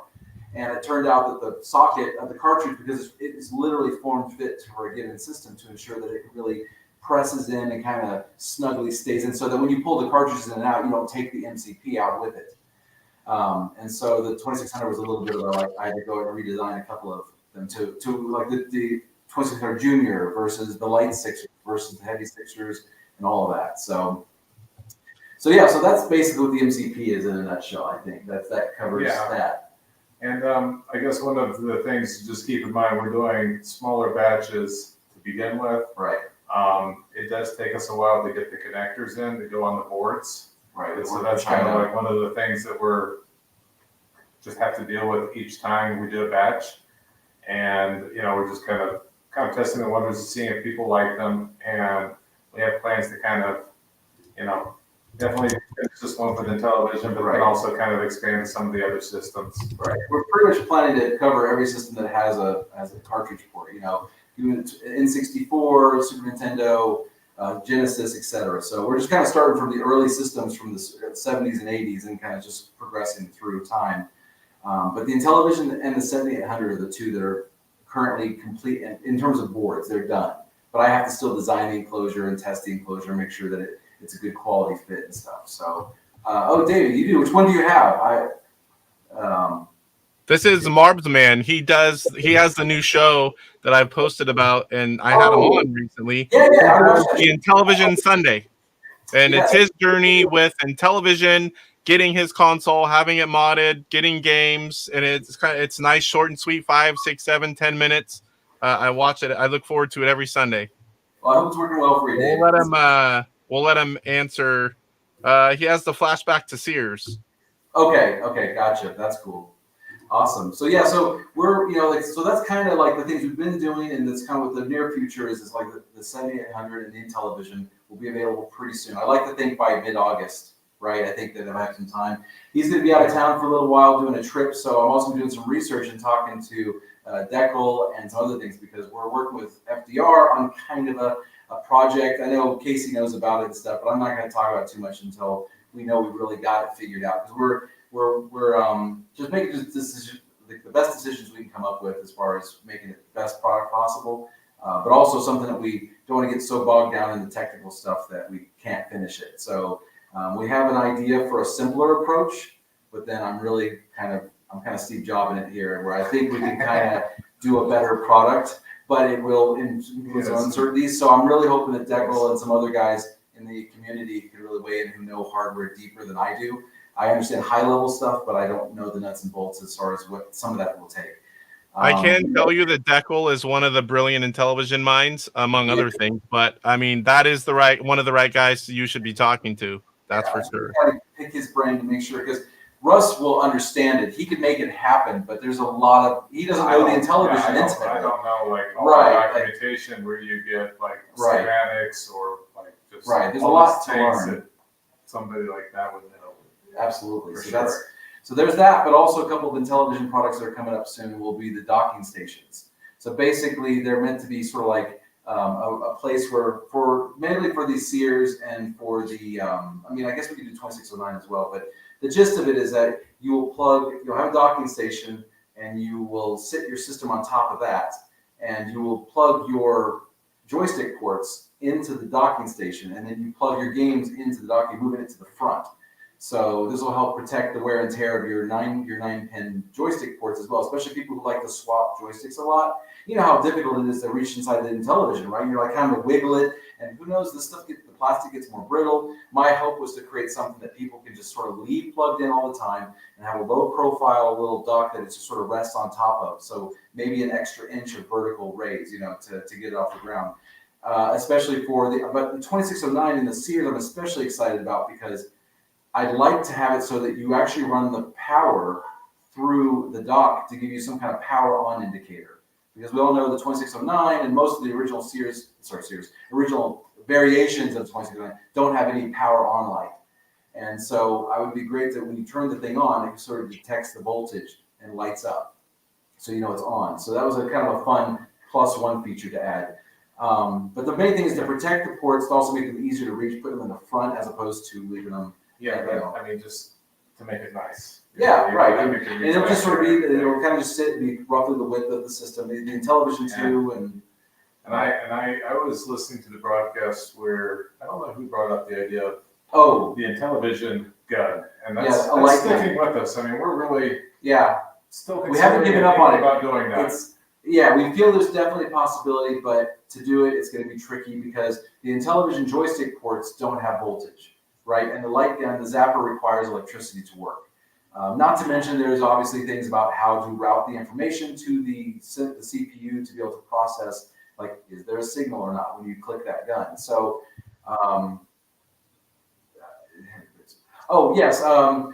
the dock, basically, we probably need to have some kind of extender or something as well to support it. But that's definitely the intent, is to make sure that it is a full-featured, like, good docking station. I'll be able to 3D print the base and stuff like that and create something that's good. But you're right, it's a great point. There definitely needs to be support all the way across to make sure that all of the accessories and stuff are supported as well. Now, before I forget, that is something that I will have on my desk all the time once you make them, because as a YouTuber, I'm constantly trying different controllers, taking stuff, because I don't use the same controllers for, all the games. Some games I use this controller, some games I use that controller. I have prototype controllers. I have, adapters that let me use these kinds of things. I'm constantly unplugging and plugging stuff back in, and this is quite an expensive unit. I've had it completely redone, modded, everything, and I put so many carts through this thing and the controllers in and out. So I'm gonna deck this one out with, as soon as you start selling them, I'm gonna have that where I'm saving my controller ports, and I'm gonna have as the MCP where I'm saving my modded console. I have plenty of stock consoles. That's not my issue. Mine is I spent a lot of money on this console and I want to save it with how much use mine gets.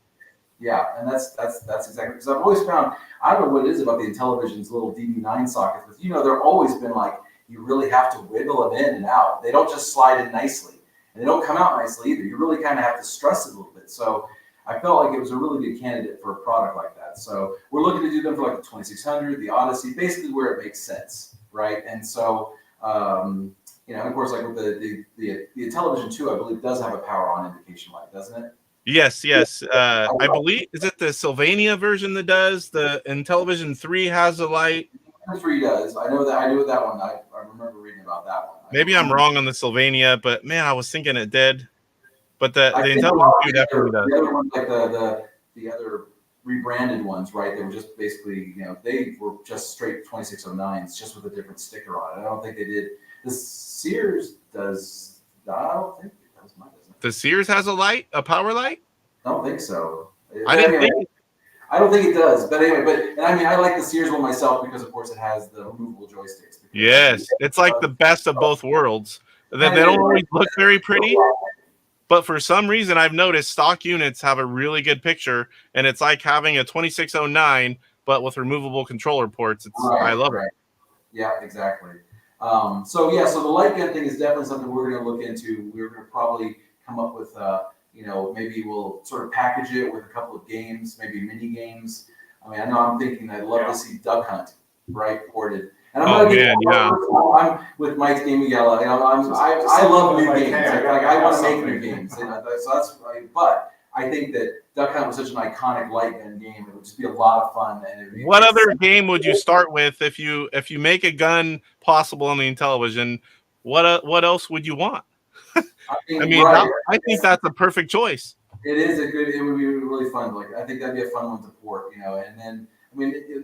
Games like Gumshoe was a really clever use of the gun for the NES. I always loved that game as a kid. I played the hell out of that one. I even beat it, but of course, I'm doing the light gun up against the TV because there's no way you can play that game. I'm hoping that it kind of lights a fire that some other developers make some kind of innovative games.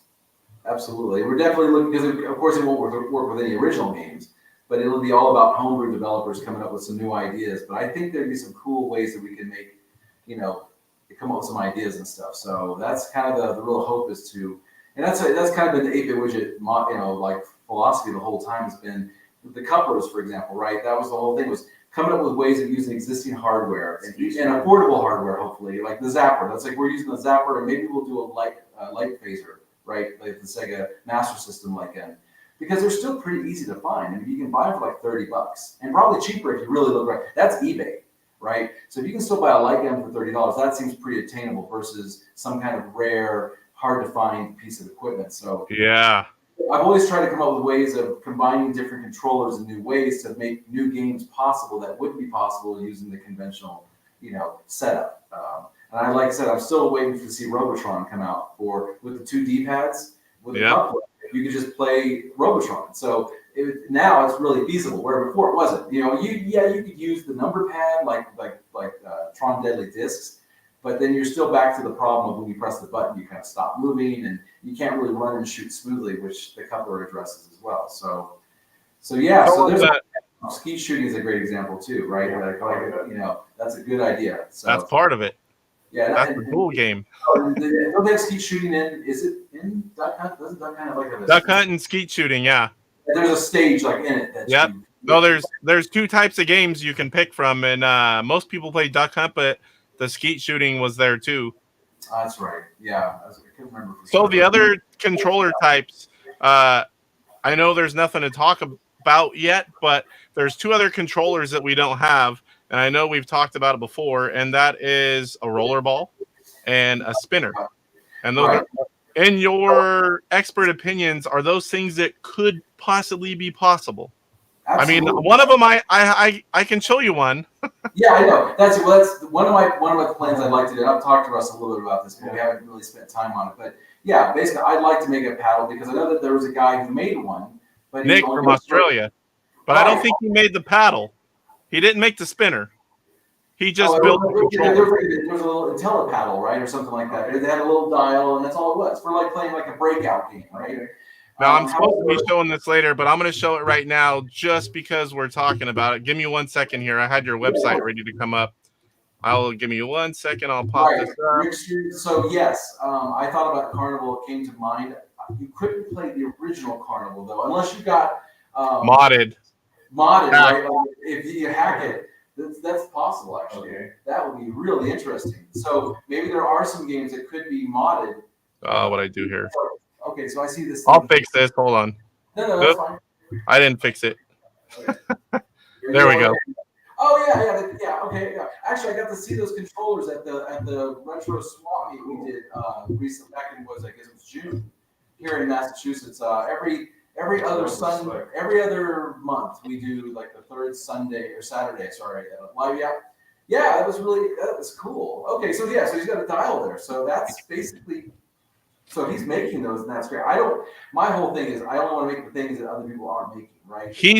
This is not stuff he's selling. So let me pop that off because I am. So from what I've got from him, that is something, the spinner someone else made, and they can't make a controller and sell it. It's something of the way the deal is, or he's making these because he's having fun making controllers for his Intellivision. I have that one controller. It's not the spinner. This was the newest one, and I'm going to show it off in the news, but since we're here and we're talking to you and we're talking about it, I brought it up now. This was a new one where it's a 2-player spinner for Pong. And the other one he has was just 1 spinner, but it also had, I think, and this one has a joystick on the big side. So he's putting out, I think it's like 5 or 6 different types of controllers. It's just a guy having fun. He doesn't sell them. He just is having fun making controllers, and frankly, I'm loving watching what he does. Yeah, that's great. Well, it's interesting too because the one thing about the Pong thing that people might not understand is that the reason why the 2600 Pong joystick, which had it only turned 90, like only so many degrees, the potentiometer had an end, right? You could actually hit the click, right? And that's because it was a resistor from 0 to full resistance, right? But the Atari 2600 joystick actually has voltage in it, a plus and minus 5 volts available in one of the pins. Unfortunately, systems like the Odyssey, Intellivision, Coleco, for whatever reason, they just did not put voltage through them. They only have basically signal, which is it's not enough to drive and power something. And so the kind of Pong battery is well, that's true. You could do that too, but I hate batteries. It's like but it may come to that if we want to do something like that. But the one workaround that can work that doesn't require any voltage are the kind. You guys remember the driving paddle controllers for the 2600? Yes, for one game. Right, but they can spin endlessly one way or the other, and they're using a binary switcher or a binary encoder, I think we call them, right? And you basically just goes click, click, click, click really fast one way or the other way, and each of those little clicks counts as they move it so many pixels left and so many pixels right, and that can still work pretty well, but it does kind of have that not quite as snappy as a true Pong controller does, because it just has that almost a physical limit that helps really ensure that paddle is exactly where you want it. So yeah, but a battery or some sort of other option is possible as well. So, but I just want to try to come up with, but just the main thing is it's just to produce something that's reasonably affordable that will allow players to have new types of interfaces for their system to make new games that will be on the system they love, but do things that wouldn't have been possible necessarily with an original system. So most of the controllers I see use batteries, and I have several different ones. Now, this is a prototype controller that I have, and I'm sure you've seen it. This one is housed in a Genesis controller, but it's a board inside, and it has power from USB. It has 2 cords coming out of it, and for power, they use a USB cord. So that's the other option I've seen. They're really small, too, like those little wall, those USB adapters they make. Are really compact versus like a wall board. They're a big, clunky, heavy transformer. Those are the 2 options I've seen on controllers. That's the only USB one I've seen. Every other one, I have a Neo Geo one. I have the IntelliPad from Retro Game Boys. They all use batteries. That's cool. Okay. But I like an option, if possible, that's easy and doesn't require me to change them out, especially when you're mid-game and it goes dead. That's my big thing with batteries is it always seems like they're going out so much faster than they're supposed to. It's like, Right, there's some phantom voltage being drawn. You don't realize that the next thing you know, you drained it. And it's you play it a month later. So like when I'm using this one, it's the IntelliPad from Retro Game Boys. I can't tell you how many, because I'm up here. I've got monitors, I've got lighting, cameras, consoles, the controller thing. It's like sometimes I have other things up here, and when I leave, it's like clink, clink, clink, clink, turning all these things off. Yeah. Well, numerous times I leave this on. I get up here, I see the green light. I'm like, crap. So I have some batteries sitting here just in case. Like I'm streaming a game, and I'm like, crap, it just went dead. Hold on, guys, let me run downstairs and get some batteries. It's like I try to prevent that kind of stuff. And well, there's things you can do with the microcontrollers to put them into really deep sleep modes. So that I kind of feel like if you have the battery, then try to make it so that you don't have to remember to turn it off or whatever. Right. And auto shutdown or sleep or going so it's using like nanoamps of current and pretty much is negligible. Right. I like to think that I'm nowhere near the only one that leaves things on now and then. Oh, sure. No, absolutely. No, that's true. So so we definitely have some interesting things with the Intellivision coming soon and this year. I don't know exactly when because we're just trying to juggle all this different stuff. But of course, like everyone else, we're off day jobs and everything else. It's been kind of rough. It's like I've been like on vacation for almost 2 weeks, and I had to shut my store down, and everything's been like kind of idle and kind of. Oh yeah. We've had a blast together. It's been great to be here in Breaking Bad City. It's just, but it's been fun. We did some sightseeing and stuff. It was really cool. But I'm ready to get back. It's like we were going to I drove over Walter's house and they just kind of chickened out at the last minute. Yeah, so. The lady that lives in the house, like Walter White, apparently is kind of crazy. She's literally put like a metal, like black wrought iron fence around her house that says like "Do Not Disturb" signs. Oh wow. But she's clearly sending a signal, and I would just look like a jerk if I had to explain myself to some police officer. It'd be like, she clearly doesn't want to be left alone, but I think she just hangs out in front of the house. It's so weird, but anyway, so it's been a great trip, but I am excited to get back to it, and we've got some really good ideas to pursue, and again, I'm really excited to get like I said, just helping with the homebrew scene, because that's it.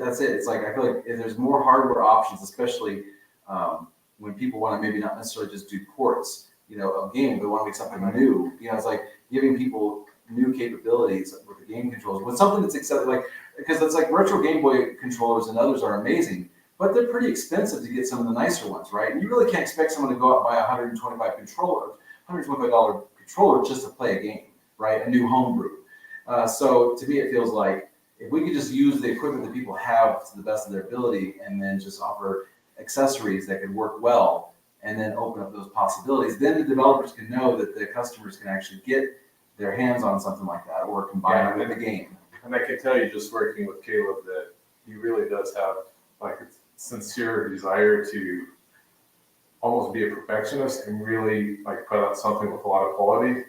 Almost to the point where I'm like, Caleb, you're being too good. But yeah, so that, I mean, I really do respect that, and then Caleb's always been kind of like an idea person. So yep. And guys like me that don't do those kind of things love guys like you guys that can actually make things exist. It's kind of funny. It's always funny too, because some of the things I've made were actually just because somebody else stopped doing it, right? So as long as like, or it's no longer available, it's like I just wanted to buy the thing. It's like those adapters, right? The ones that do flashback to the Intellivision. I was just wanting to buy the ones that what's his name? Is it new? The Intellivision podcast, Paul. Yeah, Paul, right. Yeah, he used to make them. I know he's going to start making them again sometimes. I guess he's getting back into it. But I just wanted to buy a pair to play. You know what I'm saying? It's just to do that. And I'm like, I love the flashback controller to replace it just because I know it's newer. And mine were a little glitchy and stuff on my Sears, the ones that originally came with my system. So it seemed like a quick solution, but he didn't make them. So I was like, well, I guess I need to figure out how to do it myself. And I did it. And I was like, well, he's not selling them anymore. So I guess I'll offer them to anybody else who would like that same solution. And I can say we the conversation about the cost of the cartridges, that kind of resonates with us too, because that's something we're kind of struggling with. We're not doing very large batches, and it's kind of tough, but I kind of hope like the things that we're putting out, like if we do a light gun, perhaps initially we'll just have like an adapter so we can hopefully make that affordable, and then use something that, from an older system that's been mass produced and they're still running fairly inexpensive on eBay. Right.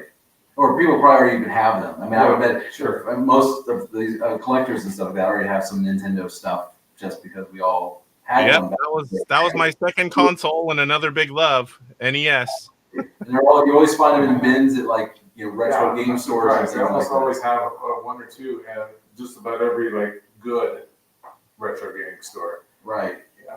Absolutely. So that's what we're here for, and we want to keep. And we love the feedback from people, and it's been really encouraging because like the MCPs are really funny. It's sort of a thing where, I mean, some people who buy them, they're like already wanting to order the ones for the future systems that we plan on making. Kind of sight unseen, which I really respect, and I'm humbled by that because it's like that means they trust what you're doing to do something good, even though you haven't even finished it yet. Now we don't take their money yet because I'm like. No, wait till I actually have something. I know that happens. That's happened too much in the past, and I know how that is. But so I got two things. First of all, before I forget, I need to order the first two that you make because when I go to PRGE, William Moeller of Elektronite needs one for his console. He says he's always taking things in and out for testing.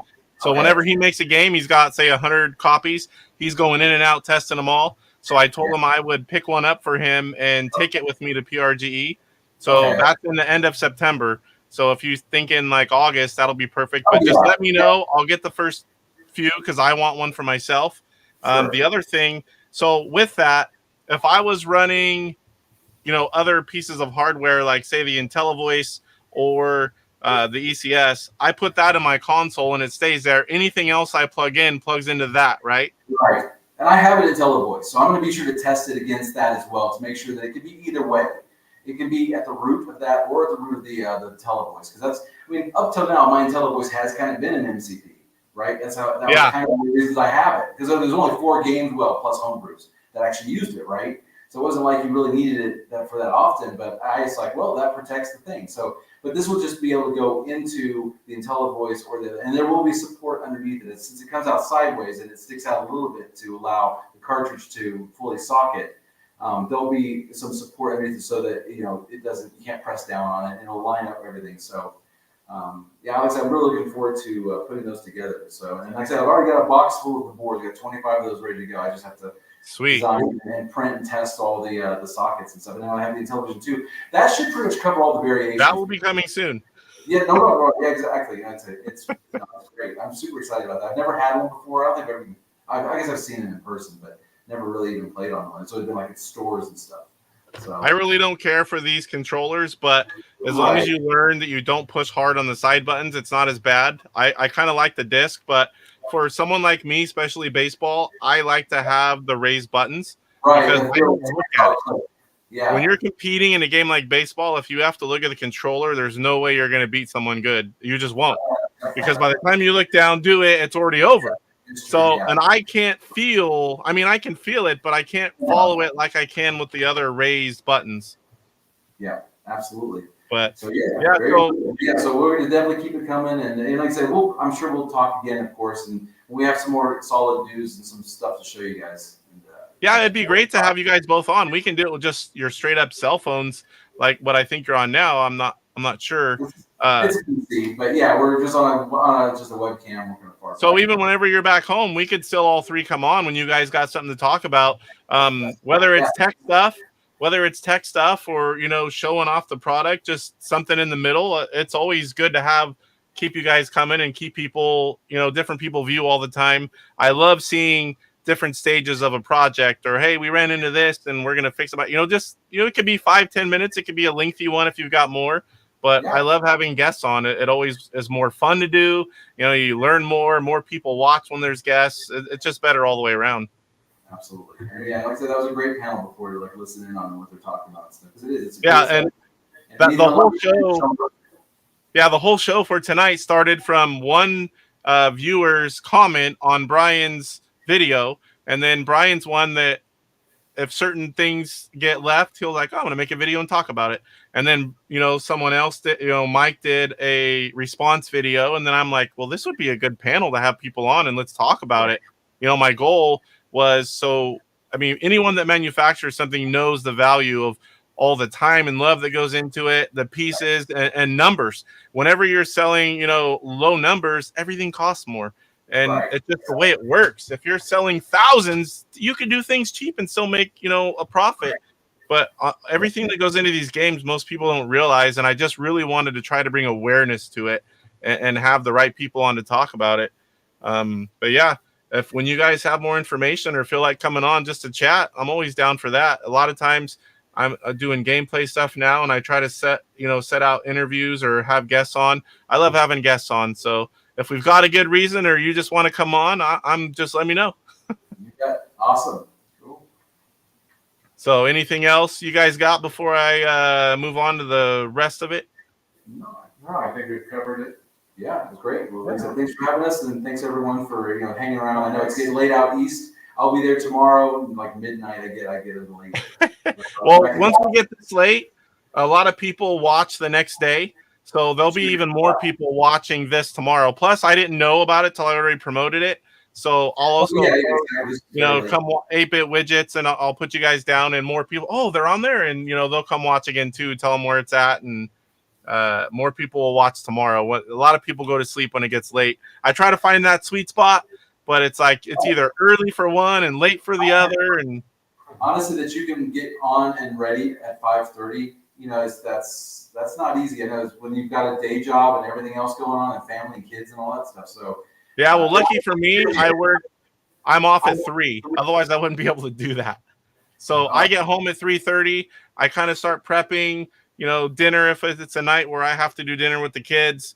When they're home, my wife's working swing. So there's all kinds of things that go into it, but I have just enough time, and I'm always last minute trying to prep everything and get it ready. And some shows are harder than others, and trying to get it all ready sometimes it's kind of stressful, but once we start, it's just have fun and chat, and that's the part I like. The prep all week is sometimes a little too demanding. I want to do so much more than I have time for, but just getting out what I can do, it's I'm happy with it and I enjoy it, and that's why I'm doing it.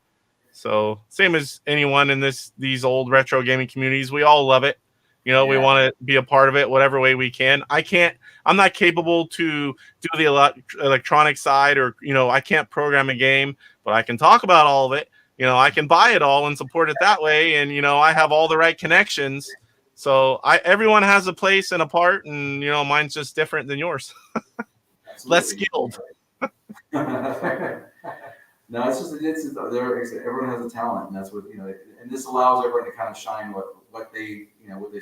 Cause I couldn't do your show. You know what I'm saying? Like I mean, I can talk about this stuff, but it takes a certain mindset, skill set, personality, and just the right patience and stuff to be able to build the routine, and to be able to deliver the show so people can count on it. Because I was like, yeah, I know. Hey, it's Monday. He's gonna have a show in a couple hours, and I can count on that, as opposed to being like, is there a show happening? I don't know. Sometimes he does one. Sometimes it's on this day. Sometimes it's on that time. That's the power of having the same show on the same day, the same time. People know it's there, and you'll have a lot more viewers that way. That's excellent. But all right, guys. Well, I thank you for coming on. I'm going to spend a few minutes going over the last few bits for anyone that's still stuck around this long, and I'm sure we'll talk again soon. All right, thanks. Good night, everyone. All right, good night. Thanks for coming on. All right, bunch of guests today. I hope you guys enjoyed that. And for those of you that are watching tomorrow because it got too late, I hope you enjoyed 8-Bit Widgets coming on again. Always great to have Caleb. And now we have met the duo. So now we've got a lot less people on. It's getting late, but let's go ahead and do the little bit of news I've got. So a little bit out of order here. So let's start off with golf. So every Thursday, 6:30 Pacific time, DJC Game Studios on Rumble, we have the Intellivision Chip Shot Golf League. Now, this was week 9, and I'll just go over quickly the results. We had PJ Smith shot a 56, Cyrus a 53, Papa Pete a 40. Or sorry, I've got this messed up here. Typo. PJ shot a 76, Cyrus a 53. Oh boy. Papa Pete shot, what was it? A 50 or 51? Somehow I missed his. DJC shot a 40, and I on the last hole haven't had a birdie in a month, and I had to hit a birdie to take the win, and on the last hole I nailed a birdie in with a kind of a lucky shot and took the win by 1 stroke. So big congrats to DJC. He did much better and almost took home the win. I had to be the spoiler there. So in the description, if you don't know where it is, I have the Golf League link for last week's show. It's just 5 guys getting on, chatting it up, having fun playing chip shot golf. And you're also, towards the end, you're going to see Steve Ettinger, the guy that programmed that among many other games. He was in there with us in video. And this week, if it all gets worked out, he may be playing around with us. Now, I'm pretty sure he's going to kick our butts, but I look forward to that challenge, and I hope he's able to figure out how to get it to where he can play. All right, so next up, since we got it up here, let's go ahead. You guys probably already just saw this. We've got Nick from Australia with another cool iteration of his custom controllers. Now, this one is for Pong. I'm sure the base part would also work for Stonix and other similar games, but this is a dual 2-player controller with a spinner. And you see in the top right of the bigger half, that is I believe it's an 8-way thumb joystick. And then you have all the keypad and the side buttons on the left side. So Nick just keeps doing amazing, cool things that I want to buy, but he doesn't sell them. He's just doing it for the fun and the love of it, and to see what he can do. And that's really cool. I wish I could do such things. I would have a lot of cool stuff if I could. So what do we got next? So Brett Weiss, the guy that puts out all the books, and of course a YouTuber, he found something really cool at a show he was at recently, and that was at Classic Game Fest. So I want to bring that one up. And again, I don't have a quick way to do this. Eventually, I'm going to get it. But not yet. So check this out, guys. Let me go over to it. I'll make those pictures a little bit bigger for you guys. So this is for the keyboard component. Let me make sure this is Jack LaLanne's physical conditioning cassette. Now, at first I thought it was a whole game, and I'm like, $500, man, I wish I could buy that. Well, if you zoom in, it is actually $500. I don't know if I can, let me see if I can get it here. $500 just for the box. Let me see if that's working. You can kind of see right there, box only, but this stuff is super rare. Very, very rare. Let me see. Wow, what a course. Yeah, this is super rare. I have a few. I don't have the keyboard component yet. It's like the last big item I need. They're really hard to get and they're really expensive, but I will gladly buy one when I can find one. For now, I've got different cassettes. I've got box games. I've got a lot of paperwork. So there's a lot of things that I do have. I just do not have the actual unit yet. I think I can switch over. Let me see if that works. Yes, it does. There's the back of the game. Again, very rare, very, very rare. And this was just the box. All right, so now what do we've got here? We've got the weekly game challenge results, and I participated in it. It was Beam Rider. I did not do very well. Now, I recently just learned how to play Beam Rider, and I got a score that was pretty close to my high score. I think my high score is like 18 to 20,000, and I think I only got like 14,000 for the weekly challenge. I didn't have many. I played it twice, I think, and that was the best I could do. So let's go ahead and go over that real quick. I love seeing things like the game challenge. Where are you? I think this one's it. All right, here we are. All right, so let me bring it up. It's hard to read that for me. So Kevin Schultz, I commented or sent him a message, and I had him. He worked on it right when he got home again. It's always that like just enough time for when he gets home and can do this and when I go on. And normally I do this at the beginning of the show. So he did have a little bit of time today, but this was Beam Rider. We had Rick Weidman, who's always one of the top guys in these score challenges. 58,560. Alan O'Neill, 40,026. Kirk Kietsky, 25,008. And then Kevin Schultz, the guy who puts on this weekly challenge on the Intellivision Invasion Facebook group, he had 22,956. And then James Darwin, I was in 7th, 14,950. That 14,000, that wasn't really easy to get. So that kind of shows you, how good these other players were on Beam Rider. All respectable scores. I mean, it's not easy. I think I can't remember if I posted a video. I have a video of Beam Rider. I can't remember if I posted. Sometimes I just do the screenshots. Only so much time in the day kind of a thing. Let me get that off there. Tom, I didn't see what course. Are you talking about what course did we play for golf? Or I can't remember what you were commenting on that for. Get a drink of water here. All right. So now I just got mail call, and we'll call it a night. Not a whole lot of stuff here, but some really cool items for me. So this is issue 41. Oh, the Golf League scores. Oh boy. I should have had that wrote down, and I can't remember what we did. It was, last Thursday.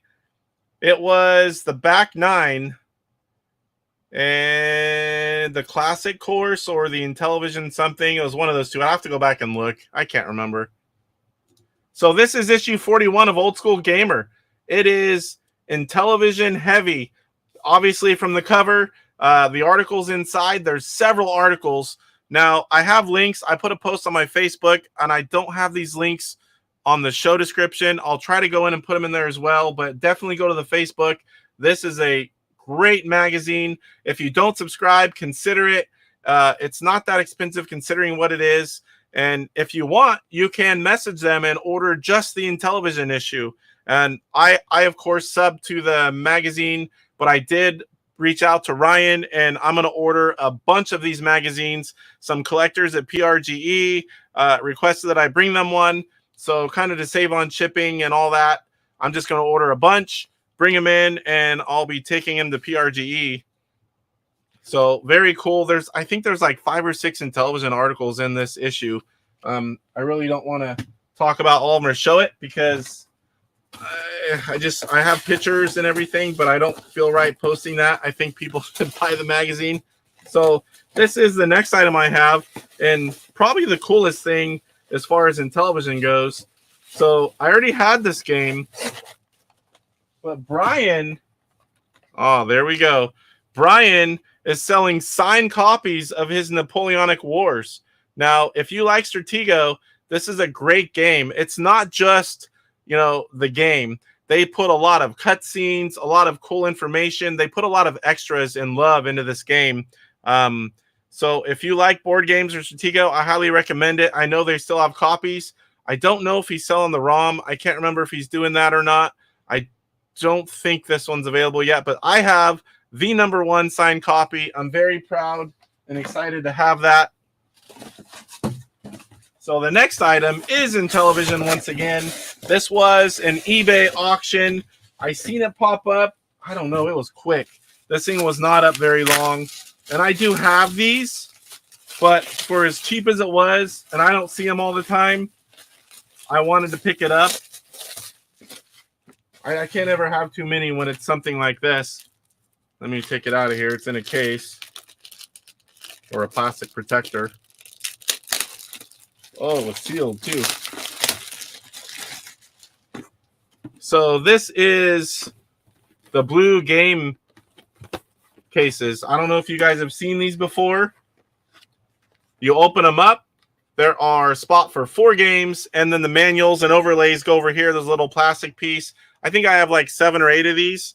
And this came with golf, bowling, NFL football, and Major League Baseball. So it was the sports one. Now, I don't know. I'm curious to see. Usually people that have these have several of them, and they have little labels on here that put what games were on there. But I love collecting things like this that aren't well known or common. Last thing I have, not Intellivision. Let me go here. This week we're doing some skiing. Yes, and I need to get a better game in. I've played it. I'm not something I'm going to post yet. So my final item, and I've been playing this recently too. And in fact, when I got home today, I had to go check to see how I did because this morning at 2 a.m. the weekly scores went out, and I wanted to see how I placed. So this is Nintendo World Championships NES Edition. This is the deluxe set, and I bought this to collect, and I also have the digital, and I have been playing it on my Switch with Jeff of Go Game Go. It's a whole bunch of little mini spots of games, and you're timed. There's a lot to it. It's not that simple. If you're thinking about it, I highly recommend it if you like that kind of thing. I'll show in a later video maybe like everything inside there. I know a lot of people have done that already. I haven't decided yet if I'm going to open mine. I do have the digital version so I can play it, but something like that, I really just wanted to have the physical. So last thing we've got upcoming shows, friends of the channel. So I'm going to tell you guys about that, and then we'll let you get out of here. It's getting late. I know. I got to go pick up my kids. They're at my parents'. We got Papa Pete. So tomorrow we've got Old Guys and Old Games. Tuesday, 5 o'clock Pacific, 8 Eastern. He is going to have Intellivision versus ColecoVision Part 2. I'm assuming it's going to be Jeff on again. They usually go as a duo.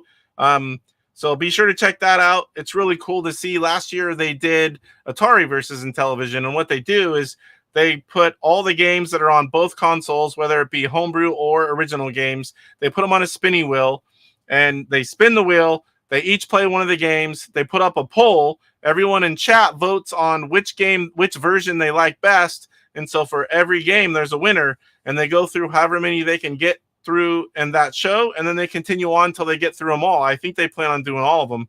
There was quite a few games. It's interesting to see the differences in the games, how they sound, how they play.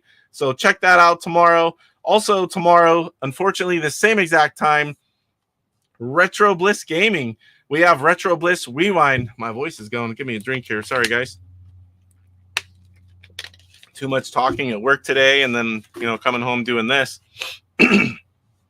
We have a panel, and that's going to be, I think, Poe. Mr. Poe Style is on.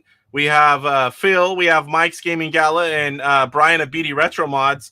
And I can't remember if Brian's going to be on for this one or not.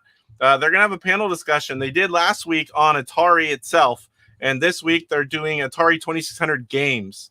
And that's also Tuesday, 5 p.m. Pacific, 8 Eastern. So do what I do. Whichever one interests you more, or that you think is better live, watch that one live. And then the other one, do save and watch it afterwards, or, the next day whenever you can get a chance. But do that, save to watch later, because otherwise it's easy to forget about these videos if you don't do that. I try to catch them all, and I forget about them now and then if I don't do that. Now, DJC Game Studios, I was going to tell you guys about a homebrew show that he recently brought back, but I looked and I was watching before I came on. I didn't see it. I don't know if he did it later or if he just didn't have time, but there was one on his channel from last week, and he's just talking about homebrews. A lot of it's going to be in television, but he's also doing other retro consoles as well. So definitely give that a look. It's good to see him back on YouTube. He also does a lot of live streaming on Rumble, and I believe I have his channel linked under the golf in the description. Yes, I'm good this week. I have all the links pretty much in the description already. So he also does, and I didn't talk about it earlier when I told us the scores, or tried to, Chip Shot Golf League is Rumble only. It's an exclusive. Thursday, 6:30. 5 of us are going to go at it for week 10. And I'm hoping that it's 6 of us. I'm hoping, I haven't heard one way or the other, but I believe we're going to have Steve Ettinger, one of the creators of mini games for Intellivision and the creator of Chip Shot. We may get a chance to play against him. So, and I'm really looking forward to that. If we can even be close to him, we'll have to call it a win. We also have Off Grid Arcade and Mr. Poststyle. They simulcast along with others the show. So the show is Sundays at 4 o'clock. They get on, they chat about random stuff. A lot of it's games, of course. They do a weekly game challenge, and it varies on whether it's MAME, different consoles. They kind of cycle through a lot of different things. So it's usually a long show, 2 to 4 hours, I think it's been sometimes. So they usually start at 4 Pacific, which is 7 Eastern, and that's if they don't forget to hit that go live button. They have done that before. We thought they did it again this week, but it just turns out they were just a couple minutes late. So yeah, that's a live panel game chat and weekly challenge results. It's a lot of fun. I'm trying to participate in that one as well. Weekly's a little harder for me. Got a busy lifestyle, and monthlies, like on Retro Bliss Gaming, I do his. It's 4 games, but it's once a month. I've been able 2 months in a row to get all 4 games in. So when I see one come up for Off Grid and Post Style and I have some time, I'm going to throw up a score. It's fun. It's a good way to play these games, especially for the Intellivision Invasion. It's every week. It's simple. They're usually the 125 games. Play, submit a score. It's a lot of fun. Good reason to play these games. It makes me do it. I'm like, man, I want to get a score. I want to see my name in there. So that's all I've got this week. For tonight's show, this was episode 28. Next week, we've got Horse Racing Live. Again, I want to thank all the guests that came on. That was Brian's Man Cave, Mike's Gaming Gala, William Moeller of Elektronite. Then we have the guys at 8-Bit Widgets came on there at the end. Always appreciate having guests on. And if you made it this far and you haven't already, make sure you like the video. And if you're new here, welcome. Please give a sub to the channel. I do a lot of Intellivision content and show you a lot of games, and I'd appreciate a sub. I'm getting close to that 500 mark, which I need to do some cool things like polls, memberships, and other cool stuff. Other than that, I think polls are the biggest thing. I'd like to be able to throw polls as we're doing these live shows and show the results. The biggest thing I want out of 500 subs and 3,000 hours are the polls. So next week, Horse Racing Live. If you want to play, send me a message. I'll save you a spot. Otherwise, we'll fill any spots during the show. We are going to play my own version of the game. Thanks to David Harley of Intelligent Vision, I have Super Pro Horse Racing Live. Very cool version of the game, made and designed to stream and have fun with what we do. So with that, we're going to say good night, and I thank you all for watching, and we'll see you guys next week and hopefully on the Golf League. Thank you guys, and we'll talk soon.